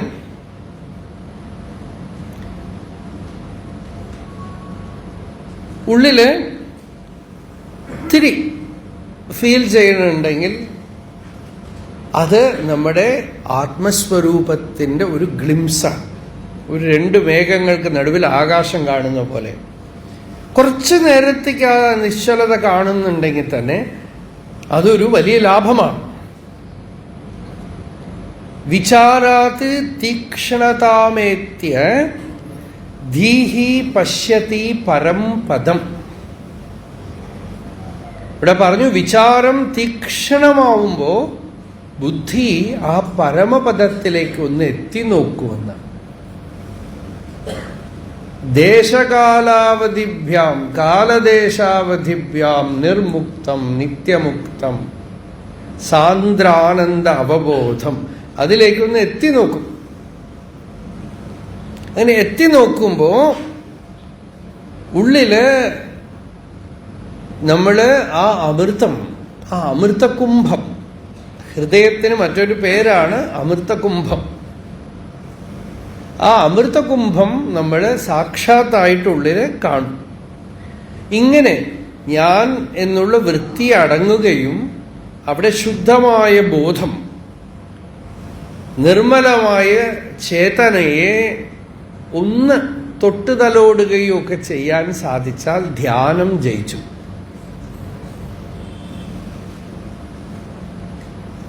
ധ്യാനത്തിലൊരു വിജയം വന്നു.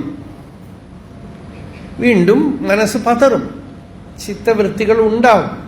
എങ്കിലും പ്രതിദിനം ഈ അഭ്യാസം തുടരുകയാണ്. മനോനിവൃത്തി പരമോപശാന്തി സാ തീർത്ഥവർയ മണികർണികാച ജ്ഞാനപ്രവാഹ വിമലാദിഗംഗ സാകാശികാഹം നിജബോധരൂപ. മനോനിവൃത്തിയാണ്. മനസ്സ് എക്സ്റ്റേണലായി പരന്നു കിടക്കുന്ന മനസ്സിനെ വിഡ്രോ ചെയ്ത് ഹൃദയത്തിൽ അടക്കി ആ നിശ്ചലതയിൽ, ആ മൗനത്തിലിരുത്താണ്. ഇങ്ങനെ വരുന്ന ആ മൗനം ഒരു മരുന്ന്, അതാണ് വലിയ ഔഷധം.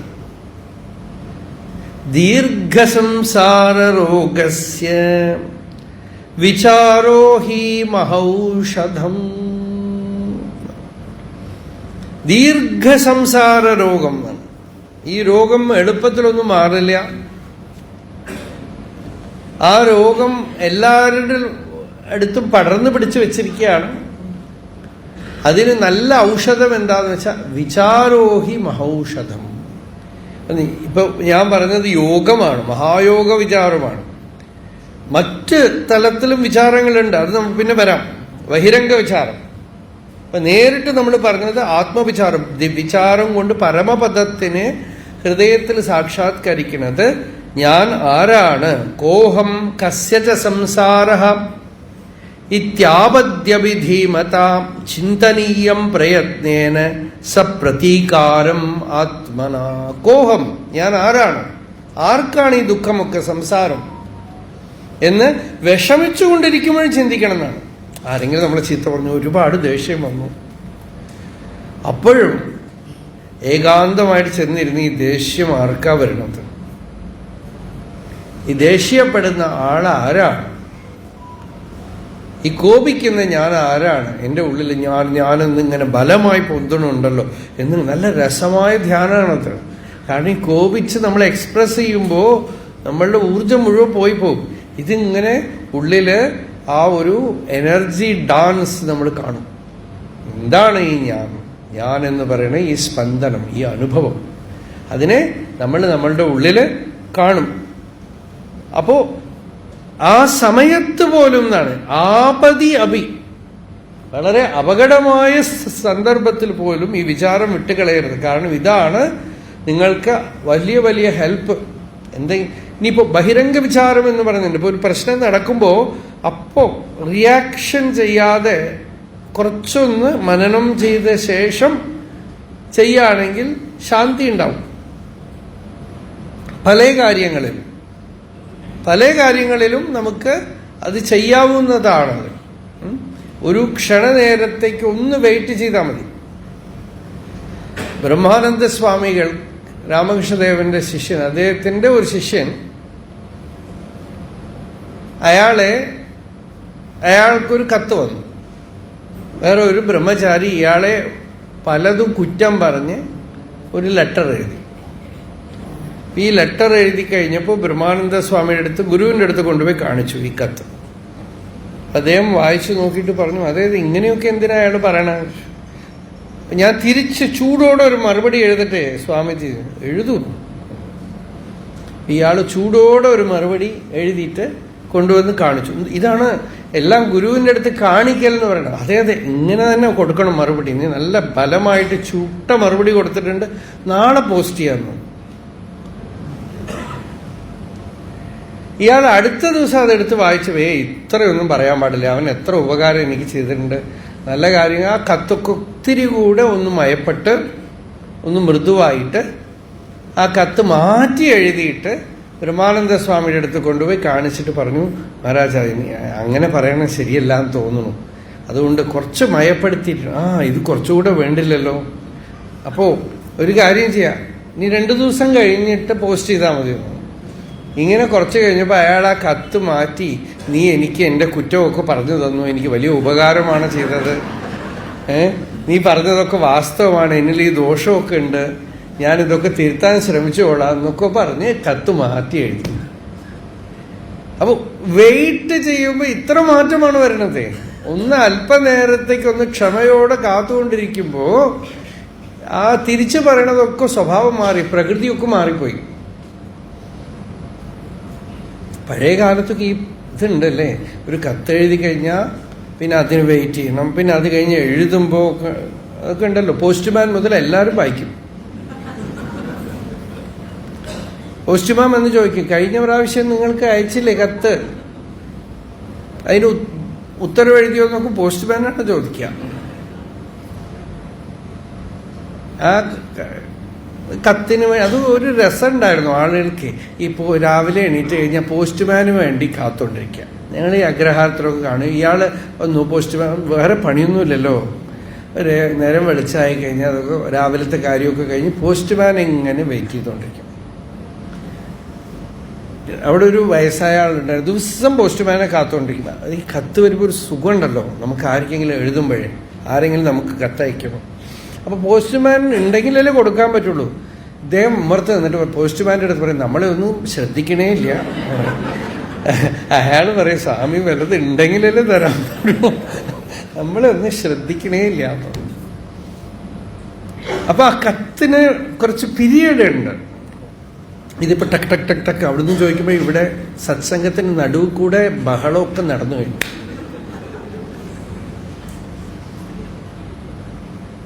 അവിടെ നിന്ന് പറഞ്ഞു, ഇവിടുന്ന് ഒരു ഉത്തരം അയച്ചു.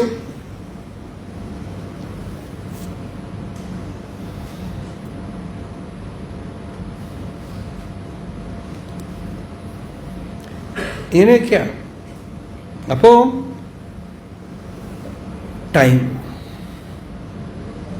അപ്പൊ ഞാൻ ആരാണ്, എൻ്റെ സ്വരൂപം എന്താണ് എന്ന് വിചാരം ചെയ്യാണ്. ഈ ചിത്തവൃത്തികൾ വരുമ്പോൾ വിട്ടുനിന്ന് ആ വിഷമം വരുമ്പോൾ, വിഷമഘട്ടത്തിൽ പോലും യു ആർ ജസ്റ്റ് വെയിറ്റിംഗ്. ശോകം ദുഃഖം ഒക്കെ വരുമ്പോഴും ഒന്ന് ക്ഷമയോടെ നോക്കാം, മാറി നിന്ന് നോക്കുകയാണ്. അങ്ങനെ ആ വിചാരം എന്നുള്ള ഒരു കാര്യം, നമുക്ക് ഒരു ദൗർബല്യം ഉണ്ടെങ്കിൽ പോലും ആ ദൗർബല്യം, എല്ലാവർക്കും എന്തെങ്കിലുമൊക്കെ ദൗർബല്യം ഉണ്ടാവും, അതൊക്കെ തന്നെ ഏകാന്തത്തിൽ ഇരുന്ന് മനനം ചെയ്ത് വിചാരം ചെയ്ത് അതെങ്ങനെ പരിഹാരം ചെയ്യും, അതിന് ഭഗവാനോട് പ്രാർത്ഥിക്കൽ, ഇതൊക്കെ വിചാരമാണ്. നമ്മൾ ഭഗവാന്റെ അടുത്ത് വർത്തമാനം പറയണ്ടല്ലോ ഭക്തന്മാർ, എൻ്റെ ഭഗവാനെ എൻ്റെ ഈ വിഷമങ്ങളൊക്കെ ഇങ്ങനെയാണ്, ഇതൊക്കെ നമ്മളുടെ ഉള്ളിൽ വരുന്നതൊക്കെ പറയണില്ലേ, അതും വിചാരമാണ്. നമ്മൾ തന്നെ എക്സ്പ്രസ് ചെയ്യാണ് നമ്മളെ. അതൊരു വിചാരമാണ്. എൻ്റെ കുടുംബത്തിലത്തെ കാര്യങ്ങൾ ഇന്നലെ ആരോ കത്തെഴുതിയിട്ടുണ്ട്. ചോദ്യം എന്താണ്, ഈശ്വരൻ്റെ അടുത്ത് നമ്മളുടെ വിഷയങ്ങൾ ദുഃഖങ്ങളൊക്കെ പ്രാർത്ഥിക്കാൻ പാടുമോ? ചിലർ പറയണു നമ്മളുടെ കാര്യങ്ങളൊന്നും ഭഗവാന്റെ അടുത്ത് ചോദിക്കരുത് എന്നോ. അപ്പോൾ അച്ഛനും അമ്മയോ ആണ് ഭഗവാൻ എന്നൊക്കെ നമ്മൾ പറയണം. എന്നിട്ട് ഭഗവാന്റെ അടുത്ത് നമ്മളുടെ വിഷമങ്ങളൊന്നും പറയരുതെന്ന് പറഞ്ഞാൽ എങ്ങനെ ശരിയാവും? അപ്പോൾ ഭഗവാന്റെ അടുത്ത് നമ്മളുടെ വിഷമങ്ങളൊക്കെ പറയണ്ടേ, ചോദിക്കണ്ടേ? ഇതാണ് കത്തിലെ വിഷയം, ചോദ്യത്തിലെ വിഷയം. നിശ്ചയമായിട്ടും ഭഗവാന്റെ അടുത്ത് ചോദിക്കണം, പറയണം. ഒരിക്കലും അങ്ങനെ ധരിക്കരുത്. ഭഗവാനോട് ഒന്നും പറയരുത്, ചോദിക്കരുത് എന്നൊക്കെ പറയണത് സ്വയം ഉള്ളിൽ ഒരു ആഗ്രഹവും ഉണ്ടാവാത്തവരുടെ കാര്യത്തിലാണ്. നമ്മളിപ്പോൾ ഡോക്ടറുടെ അടുത്ത് ചോദിക്കുന്നുണ്ട്, ഗവൺമെന്റിന്റെ അടുത്ത് ചോദിക്കുന്നുണ്ട്, അപ്പൊ അതിനൊക്കെ ഭഗവാന്റെ അടുത്ത് ധാരാളമായിട്ട് ചോദിക്കാം. കാമ്യഭക്തിയും ഒരു ഭക്തിയാണ്. പലപ്പോഴും നമുക്ക് ഭഗവാന്റെ അടുത്ത് ഒരു കണക്ഷൻ വരുന്നത് കാമ്യഭക്തിയിലൂടെയാണ്. പക്ഷെ ഈ കാമ്യഭക്തി ഒരു ബിസിനസ്സാക്കി മാറ്റണത് അത് ശരിയാവില്ല. അമ്പലത്തിൽ പോയി ആദ്യം തന്നെ ആ ലിസ്റ്റൊക്കെ നോക്കി, ആ പരിപാടി ശരിയല്ല. നമ്മൾ ഭഗവാനുമായിട്ട് ബിസിനസ് ചെയ്യാൻ പാടില്ല. ഭഗവാന്റെ അടുത്ത് ഇന്നത് ചെയ്താൽ എനിക്ക് ഇന്നത് ഫലം കിട്ടും, അങ്ങനെയല്ല. നമ്മൾക്ക് വേണ്ടത് ഒരു അച്ഛനമ്മയുടെ അടുത്ത് കുട്ടികൾ ചോദിക്കണ പോലെ ചോദിക്കാം. നമുക്കത് ഉത്തരം കിട്ടിയോ ഇല്ലയോ, ചിലപ്പോൾ ഉത്തരമായിരിക്കും കിട്ടുക, കാര്യം മാറില്ല. ചിലപ്പോൾ ഭഗവാൻ നമ്മളോട് പറഞ്ഞു തരും, ഈ വിഷമമൊക്കെ നിനക്ക് വന്നത് ഇന്ന കാരണങ്ങൾ കൊണ്ടാണ്. ആ സംവാദം വേണം. ഭക്തി എന്ന് പറയുന്നത് തന്നെ ഈശ്വരന്റെ അടുത്തുള്ള സംവാദമാണ്, അതൊരു വിചാരമാണ്. നമുക്ക് വിഷമങ്ങൾ ദുഃഖങ്ങൾ നമ്മൾ പിന്നെ ആരോട് പറയും? അപ്പോ എല്ലാം വേദം ആരംഭിക്കുന്നത് തന്നെ ഈശ്വരന്റെ അടുത്ത്, ഒരു അച്ഛന്റെ അടുത്തേക്ക് മക്കൾ പോണ പോലെ ഞാനിതാ അങ്ങയുടെ അടുത്തേക്ക് വരണു. ഹേ അഗ്നേ സനഃ പിതേവ സൂനവേ അഗ്നേ സൂപായണോ ഭവ. ഒരു അച്ഛന്റെ അടുത്ത് മക്കളെ പോലെയാണ് ഞങ്ങൾ വരണത് എന്നാണ് വേദം പറയണത്. അപ്പോ വേറൊരിടത്ത് പറഞ്ഞു, യഥേഹ ക്ഷുദിതാ ബാലാഹ മാതരം പര്യുപാസത്തെ. വിശന്ന കുട്ടികള് അമ്മയുടെ അടുത്തേക്ക് പോകുന്ന പോലെ വരുന്നു. അപ്പൊ അങ്ങനെ ഭഗവാന്റെ അടുത്ത് അല്ലാതെ പിന്നെ ആരോട് പറയും? ധാരാളമായിട്ട് പറയാം. അങ്ങനെ പറയുമ്പോഴാണ് നമ്മൾ തന്നെ നമ്മളെ കാണുക, നമ്മളുടെ ഉള്ളിൽ എന്തൊക്കെയുണ്ട്. ചില വിഷയങ്ങളൊക്കെ ഭഗവാനെ എനിക്ക് മാറ്റിത്തരണം എന്ന് പ്രാർത്ഥിക്കണതും ഭഗവാനോട് പറയണം. ഇതൊക്കെ ധ്യാനമാണ്. അപ്പോഴാണ് നോക്കൂ, ഇതൊക്കെ നമ്മൾ അടക്കി ഉള്ളിൽ വെച്ചിട്ട് വിശ്വംഷക്കാരോ ഒരു 20 മിനിറ്റ് കഴിഞ്ഞാണ് ഒരു വിഷ്ണു സഹസ്രനാമം ജപിക്കണമെന്നേ മനസ്സിലാവുക.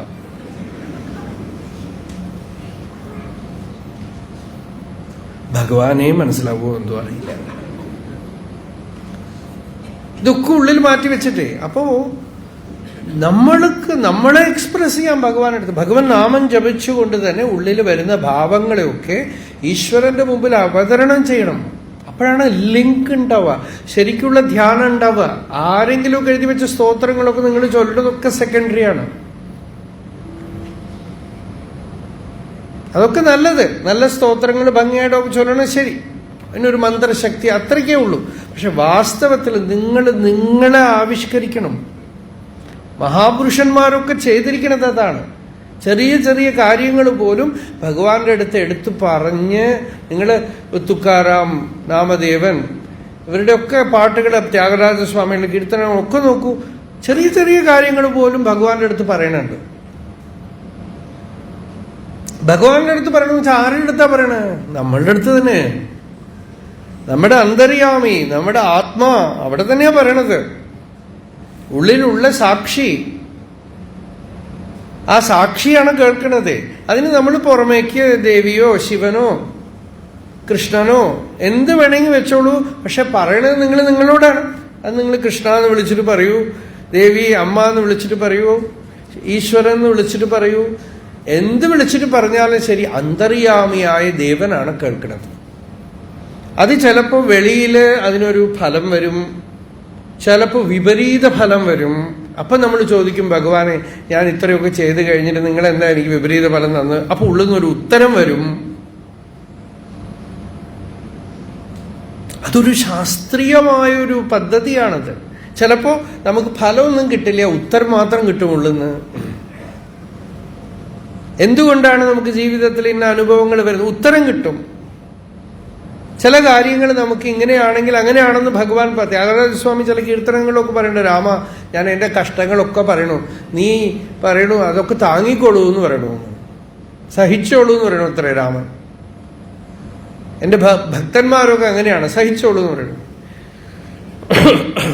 അപ്പോ അത് ആ കീർത്തനം നമുക്കൊരു ഉപദേശമാണ്. അപ്പൊ എന്തെങ്കിലുമൊക്കെ വിഷമങ്ങൾ ദുഃഖങ്ങളൊന്നും സ്വാമിയുടെ അടുത്ത് പറയരുത്, ഭഗവാന്റെ അടുത്ത് പറയരുതെന്ന് ധരിക്കരുത്. പറയുക, അത് നടക്കോ, അത് ശരിയായ വഴിയാണ്.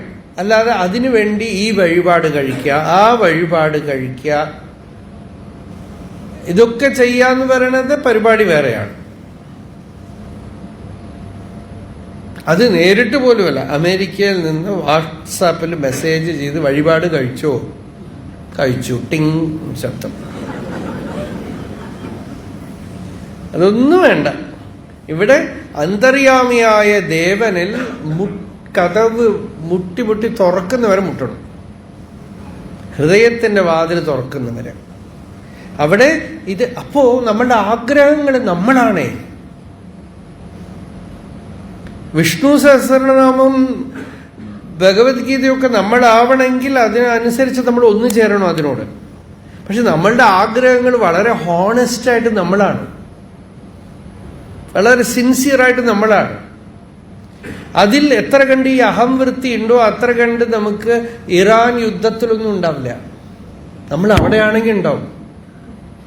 നമ്മൾക്ക് അതല്ല ഇപ്പൊ പ്രശ്നം, കാപ്പിയിൽ പഞ്ചസാര പോരാ, അതാണ് പ്രശ്നം. ചെറിയ ചെറിയ കാര്യങ്ങള് നമ്മളുടെ ജീവിതത്തിൽ വരുന്ന പ്രശ്നങ്ങളിലൊക്കെ നമ്മളുടെ ഈ വ്യക്തിത്വത്തിന്റെ സ്റ്റാമ്പ് ഉണ്ട്. അത് നമ്മൾ ഈശ്വരന്റെ മുമ്പിൽ തുറന്ന് കാണിക്കുകയാണ്. അപ്പൊ ഈശ്വരന്റെ മുമ്പ് തുറന്ന് കാണിക്കാന്ന് വെച്ചാൽ നമ്മൾ തന്നെ നമ്മളെ കാണുകയാണ്. ഓ ഇതാണല്ലേ, ഞാൻ വിചാരിച്ചു ഞാൻ മര്യാദക്കാരനാണെന്ന് വിചാരിച്ചു. പല ആളുകളും പറയും, ധ്യാനിക്കാൻ തുടങ്ങിയിട്ട് പറയും, സ്വാമി ഒന്നും പറയണ്ട, ഇത് വേണ്ടി കിടന്നില്ല. എന്താ അല്ല, ഞാൻ ഇങ്ങനെയൊക്കെയാണെന്ന് ഇപ്പോഴാണ് മനസ്സിലാവണത് എന്നാണ്. മനസ്സ് അങ്ങോട്ട് നിശ്ചലമാക്കുമ്പോഴാണ് പഴയ തട്ടുംപുറം തുറന്നപ്പോ ഉള്ളതൊക്കെ വരുന്ന പോലെ എന്തൊക്കെയോ ഉള്ളുന്നു വരിവരിയായിട്ട് പുറപ്പെട്ടു വരുന്നു. ഇത്തരത്തിലുള്ള ചരക്കൊക്കെയാണ് ഉള്ളിലുള്ളത് എന്ന് ഇപ്പോഴാണ് മനസ്സിലാവണത്. ഇപ്പൊ നമ്മൾ ചിലപ്പോ നമ്മൾക്കിപ്പോ ഭഗവാന്റെ അടുത്ത് പറയാൻ വിഷമമൊന്നുമില്ലല്ലോ, അല്ലേ? നമുക്ക് മറ്റുള്ളവരോട് പറയാനൊക്കെയല്ലേ വിഷമമുള്ളൂ, ഭഗവാനോട് പറയാൻ വിഷമമൊന്നുമില്ലല്ലോ. ഭഗവാനോട് എക്സ്പ്രസ് ചെയ്യാലോ, ഈശ്വരന്റെ അടുത്ത് പറയാലോ. അങ്ങനെ പറയുമ്പോ നമ്മൾ അലേർട്ടാവും. നിങ്ങൾ അങ്ങനെ ചെയ്ത് നോക്കൂ, അങ്ങനെയുള്ള ധ്യാനത്തിൽ നിങ്ങൾ ഉറങ്ങാനേ പറ്റില്ല. നേരെ മറിച്ച് നാരായണ നാരായണ നാരായണ നാരായണ നാരായണ എന്താന്ന് വെച്ചാ അത് ഈ റിപ്പീറ്റിംഗ് മെഷീൻ പോലെയാണ്. നേരെ മറിച്ച് ആ നാരായണന്റെ അടുത്ത് എന്റെ കാര്യങ്ങളൊക്കെ ഒന്ന് പറഞ്ഞു നോക്കൂ, അപ്പോ ഉണരും. അപ്പോ പതുക്കെ നിങ്ങൾ ശ്രദ്ധിക്കുമ്പോൾ കാണാം, എൻ്റെ പ്രശ്നങ്ങൾ ഞാൻ ഇങ്ങനെ പറയുമ്പോഴാണ് അതിൻ്റെ ഉള്ളിൽ എത്ര ഞാനും എൻ്റെയും ഉണ്ട് എന്ന് മനസ്സിലാക്കുക. അതൊക്കെ പറയണം. അപ്പോഴാണ് വരിയായിട്ട് ഇതിലൊക്കെ ഞാൻ ഇതേ ഉള്ളൂ എന്ന് അറിയും. അപ്പോഴാണ് നമ്മൾ ഈ ഞാൻ എന്നുള്ള ഈ വൃത്തി എത്ര കണ്ട് നമ്മളുടെ ഉള്ളിൽ സ്പന്ദിക്കുന്നുണ്ട് എന്ന് കാണുക. ആ സ്പന്ദനത്തിനെ നമ്മളങ്ങനെ ശ്രദ്ധിക്കും തോറും അത് ഹൃദയത്തിൽ ഇങ്ങനെ ഈ പ്രക്രിയ, ഈ ഹൃദയത്തിനെ സ്പർശിക്കാനുള്ള അന്തർമുഖത നേടിയെടുക്കുന്ന ഈ പ്രക്രിയ ഒരാൾ നേടിയെടുത്തു കഴിഞ്ഞാൽ അയാള് ജീവിതത്തിൽ അയാൾക്ക് മൂന്നാമത്തെ കണ്ണ് വെച്ചിരിക്കുന്നു എന്നാണ്. ചാരുലോചനം, നല്ല ഒരു കണ്ണ്. അയാൾക്ക് അകക്കണ്ണ് തുറന്നിരിക്കണം. തേർഡ് ഐ ഓപ്പണിങ് എന്നൊക്കെ പറഞ്ഞ് യൂട്യൂബിൽ തുറന്നാൽ വരും. Apply as quickly as possible. എന്ത് ചെയ്യുമോ അറിയില്ല. അങ്ങനത്തെ ചില കോഴ്സൊക്കെ ഉണ്ട്. അവിടെ പോയാൽ your third eye will be opened.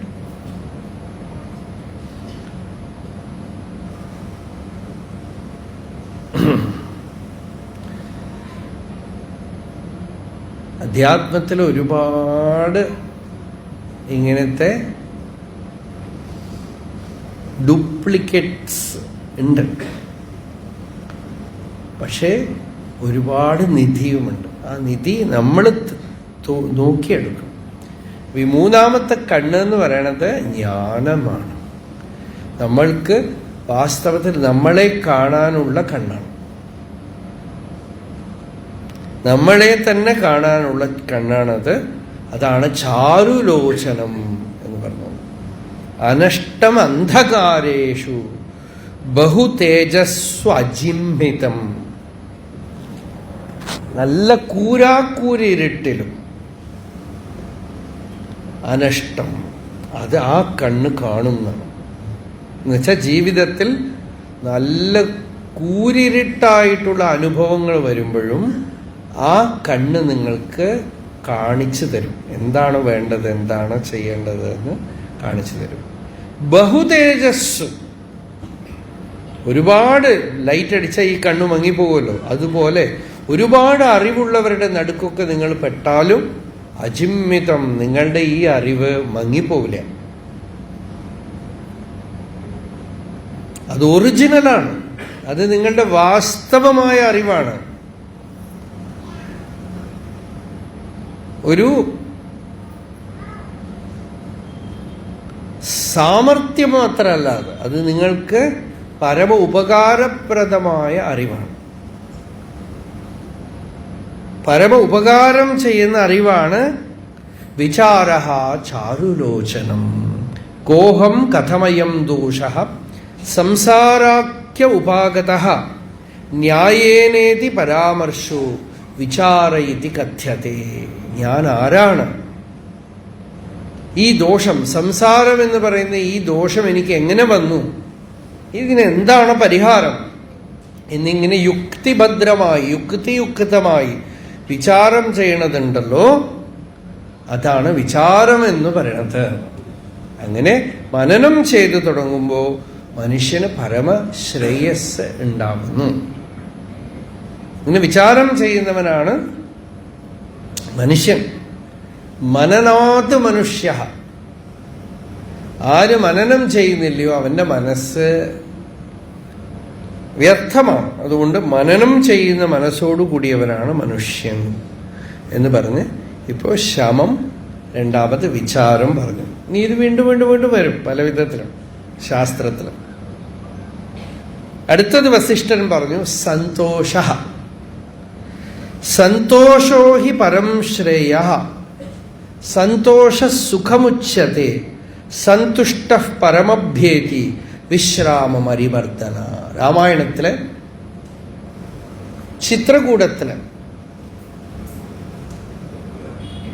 ചിത്രകൂടം നിങ്ങൾ പോയി കണ്ടിട്ടുണ്ടെങ്കിൽ നിങ്ങൾക്കറിയാം, വളരെ മനോഹരമായ സ്ഥലമാണ്. രാമൻ താമസിച്ച ഗുഹ എന്നൊക്കെ പറഞ്ഞ അവിടെ ഉണ്ട്. അതിനകത്ത് തടാകവും ഒക്കെ ഉണ്ട്.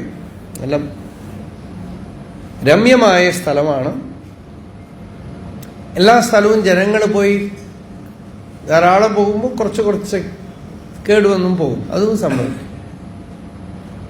അവിടെ താമസിക്കുമ്പോൾ ആ ഗിരിയും അവിടുത്തെ കാടും അവിടുത്തെ മന്ദാകിനി നദിയും അതിൽ രമ്യമായി മൃഗങ്ങൾ, ആനകളൊക്കെ വന്ന് വെള്ളം കുടിക്കുന്നതും കാട്ടിലുള്ള പുലിയും സിംഹവും ഒക്കെ വന്ന് വെള്ളം കുടിക്കുന്നതും ഋഷികള് ആ നദിയിലൊക്കെ അർഘ്യം കൊടുത്ത് ജപം ചെയ്തുകൊണ്ടൊക്കെ നിൽക്കുന്നതും ഒക്കെ കണ്ട് രാമൻ സീതയോടും ലക്ഷ്മണനോടും പറയുന്നു, എത്ര ദിവ്യമാണ്, നമ്മൾ എത്ര ഭാഗ്യം ചെയ്തിരിക്കുന്നു. ഈ വനവാസമില്ലെങ്കിൽ നമ്മൾ രാവിലെ എണീറ്റാൽ രാജാതിരാജ, രാജമാർത്താണ്ഡ്, രാജകോതണ്ട്, ഇക്ഷ്വാകുവംശ പ്രഭവ രാമ വരുന്നു എന്നൊക്കെ പറഞ്ഞ് ഡം ഡം ഡം ഡം ഡം പറയും. പിന്നെ അത് കഴിഞ്ഞ് സിംഹാസനത്തിൽ വന്നിരുന്നു കഴിഞ്ഞാൽ ആദ്യത്തെ ആൾ പോരട്ടെ, ഇയാൾ ഇത്ര ആളെ കൊന്നു, ഇയാളെ എന്ത് ചെയ്യണം? തൂക്കിലേറ്റണം. പിന്നെ അപ്പോഴേക്ക് വേറെ ആരെങ്കിലുമൊക്കെ യുദ്ധത്തിന് വരും, ഈ പ്രശ്നങ്ങളൊക്കെ പരിഹരിക്കണം. ഇവൻ മോഷ്ടിച്ചു, ഇവൻ അത് എന്ന് പറഞ്ഞ് ഇതാണ് രാജാവിന്റെ തലയിലെഴുത്തേ. ഒരു സമാധാനമില്ല രാജാവിന്.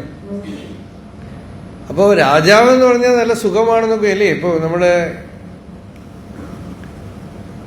പല രാജാക്കന്മാരുടെ ചരിത്രമൊക്കെ എടുത്ത് നോക്കിയാലുണ്ടല്ലോ, അവരൊക്കെ രാജാക്കന്മാരാവുന്നത് തന്നെ എത്ര കൊള്ളയും കൊലയും തീവെപ്പും ഒക്കെ ചെയ്തിട്ടാണ്. അതൊക്കെ കഴിഞ്ഞാലേ ഇതാവുള്ളൂ. അത് കഴിഞ്ഞിട്ട് നമ്മൾ വലിയ രാജാവാണ് അങ്ങനെ ഇങ്ങനെ എന്നൊക്കെ പറയുന്നല്ലാതെ അതിലൊരു സുഖമില്ല.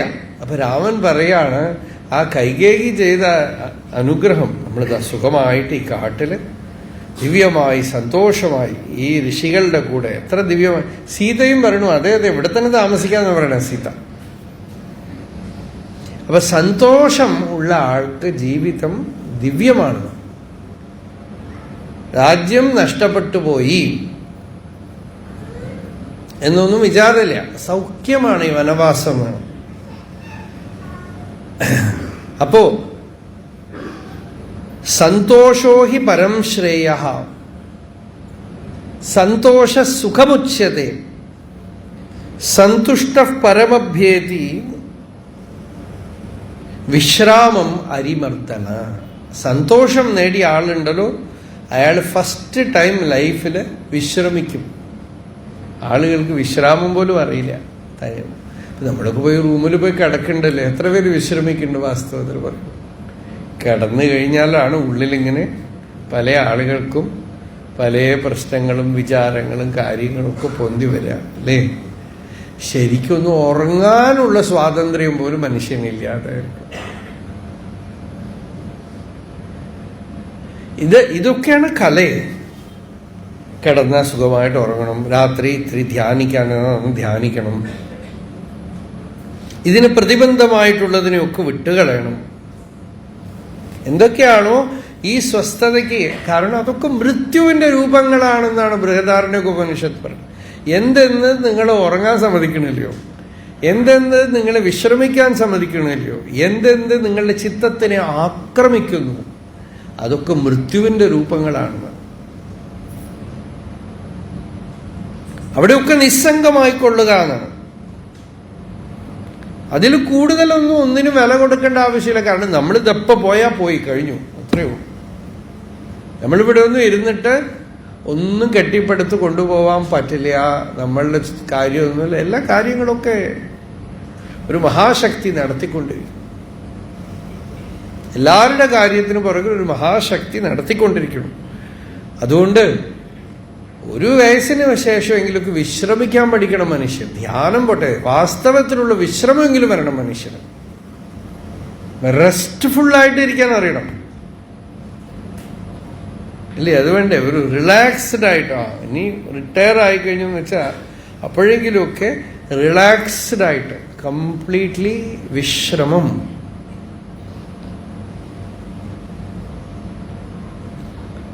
പ്രശ്നങ്ങളൊക്കെ വരും, അപ്പോഴും വിശ്രമത്തിന് വിട്ടുകളയരുതാണ്. വിശ്രമം ആത്മാവിലാണ് വിശ്രമം, ശരീരത്തിന് വിശ്രമമല്ല പറയണത്. ജ്ഞാനം കൊണ്ടാണ് വിശ്രമം. ശരീരത്തിന്റെ വിശ്രമം എപ്പോഴും പറ്റില്ല. പ്രാരബ്ധം പല കർമ്മങ്ങളുണ്ടാവും, ചെയ്യേണ്ടി വരുമ്പോഴും ഞാൻ കർത്താവാണ് ഭോക്താവാണെന്നുള്ള വിചാരം ഇല്ലെങ്കിൽ വിശ്രമാണ്. ഇതാണ് സന്തോഷോ ഹി പരം ശ്രേയ. ഏറ്റവും വലിയ ശ്രേയസ് സന്തോഷമാണ്. സന്തോഷ സുഖമുച്യത്തെ, സന്തുഷ്ട പരം അഭ്യേതി. സന്തുഷ്ടനായിട്ടുള്ളവൻ പരമമായിട്ടുള്ള പദത്തിനെ നേടിയെടുക്കുന്നു. എന്താണ്? വിശ്രാമം അരിമർദ്ദന. അവൻ വിശ്രാമത്തിനെ നേടുന്നു. സന്തോഷാമൃതപാനേന ഏ ശാന്താഃ തൃപ്തിവാഗതാഃ ഭോഗശ്രീരതുലാ തേഷാം ഏഷാ പ്രതിവിഷായത്തെ. സന്തോഷ അമൃതപാനേന, സന്തോഷമാകുന്ന അമൃതം കുടിച്ചവൻ, അമൃതം കുടിച്ച ആര് പരമശാന്തിയെ നേടിയെടുത്തിരിക്കുന്നു, തൃപ്തിയിലേക്ക് വന്നിരിക്കുന്നു, അവർക്ക് ഈ ലോകത്തുള്ള വലിയ ഭോഗശ്രീയൊക്കെ ഉണ്ടല്ലോ, ഐശ്വര്യം, സുഖവസ്തുക്കൾ, ഇതൊക്കെ വിഷായത എന്നാണ്. വിഷമായിട്ട് തോന്നും. അയ്യയ്യേ, ഇതിലൊക്കെ ചെന്ന് പെട്ടാൽ എന്ത് സുഖമാ ഉള്ളത്? പ്രതിവിഷായത്തെ.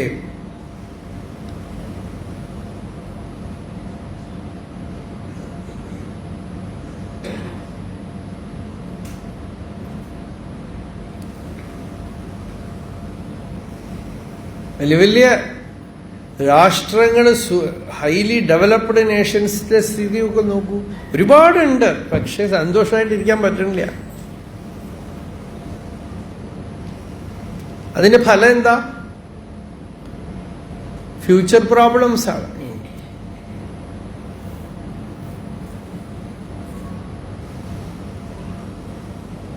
പേടിയാണ്.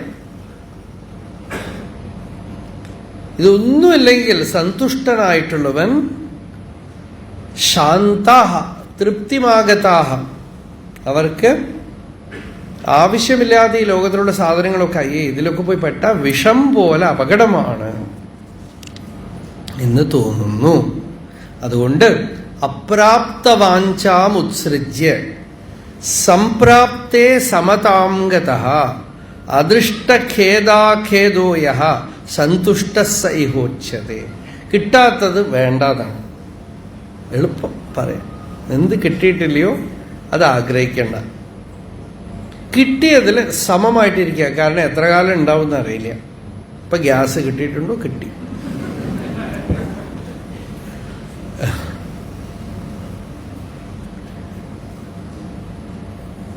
അദൃഷ്ടഖേദാഖേദോ യഃ സന്തുഷ്ട സൈഹോച്യതേ.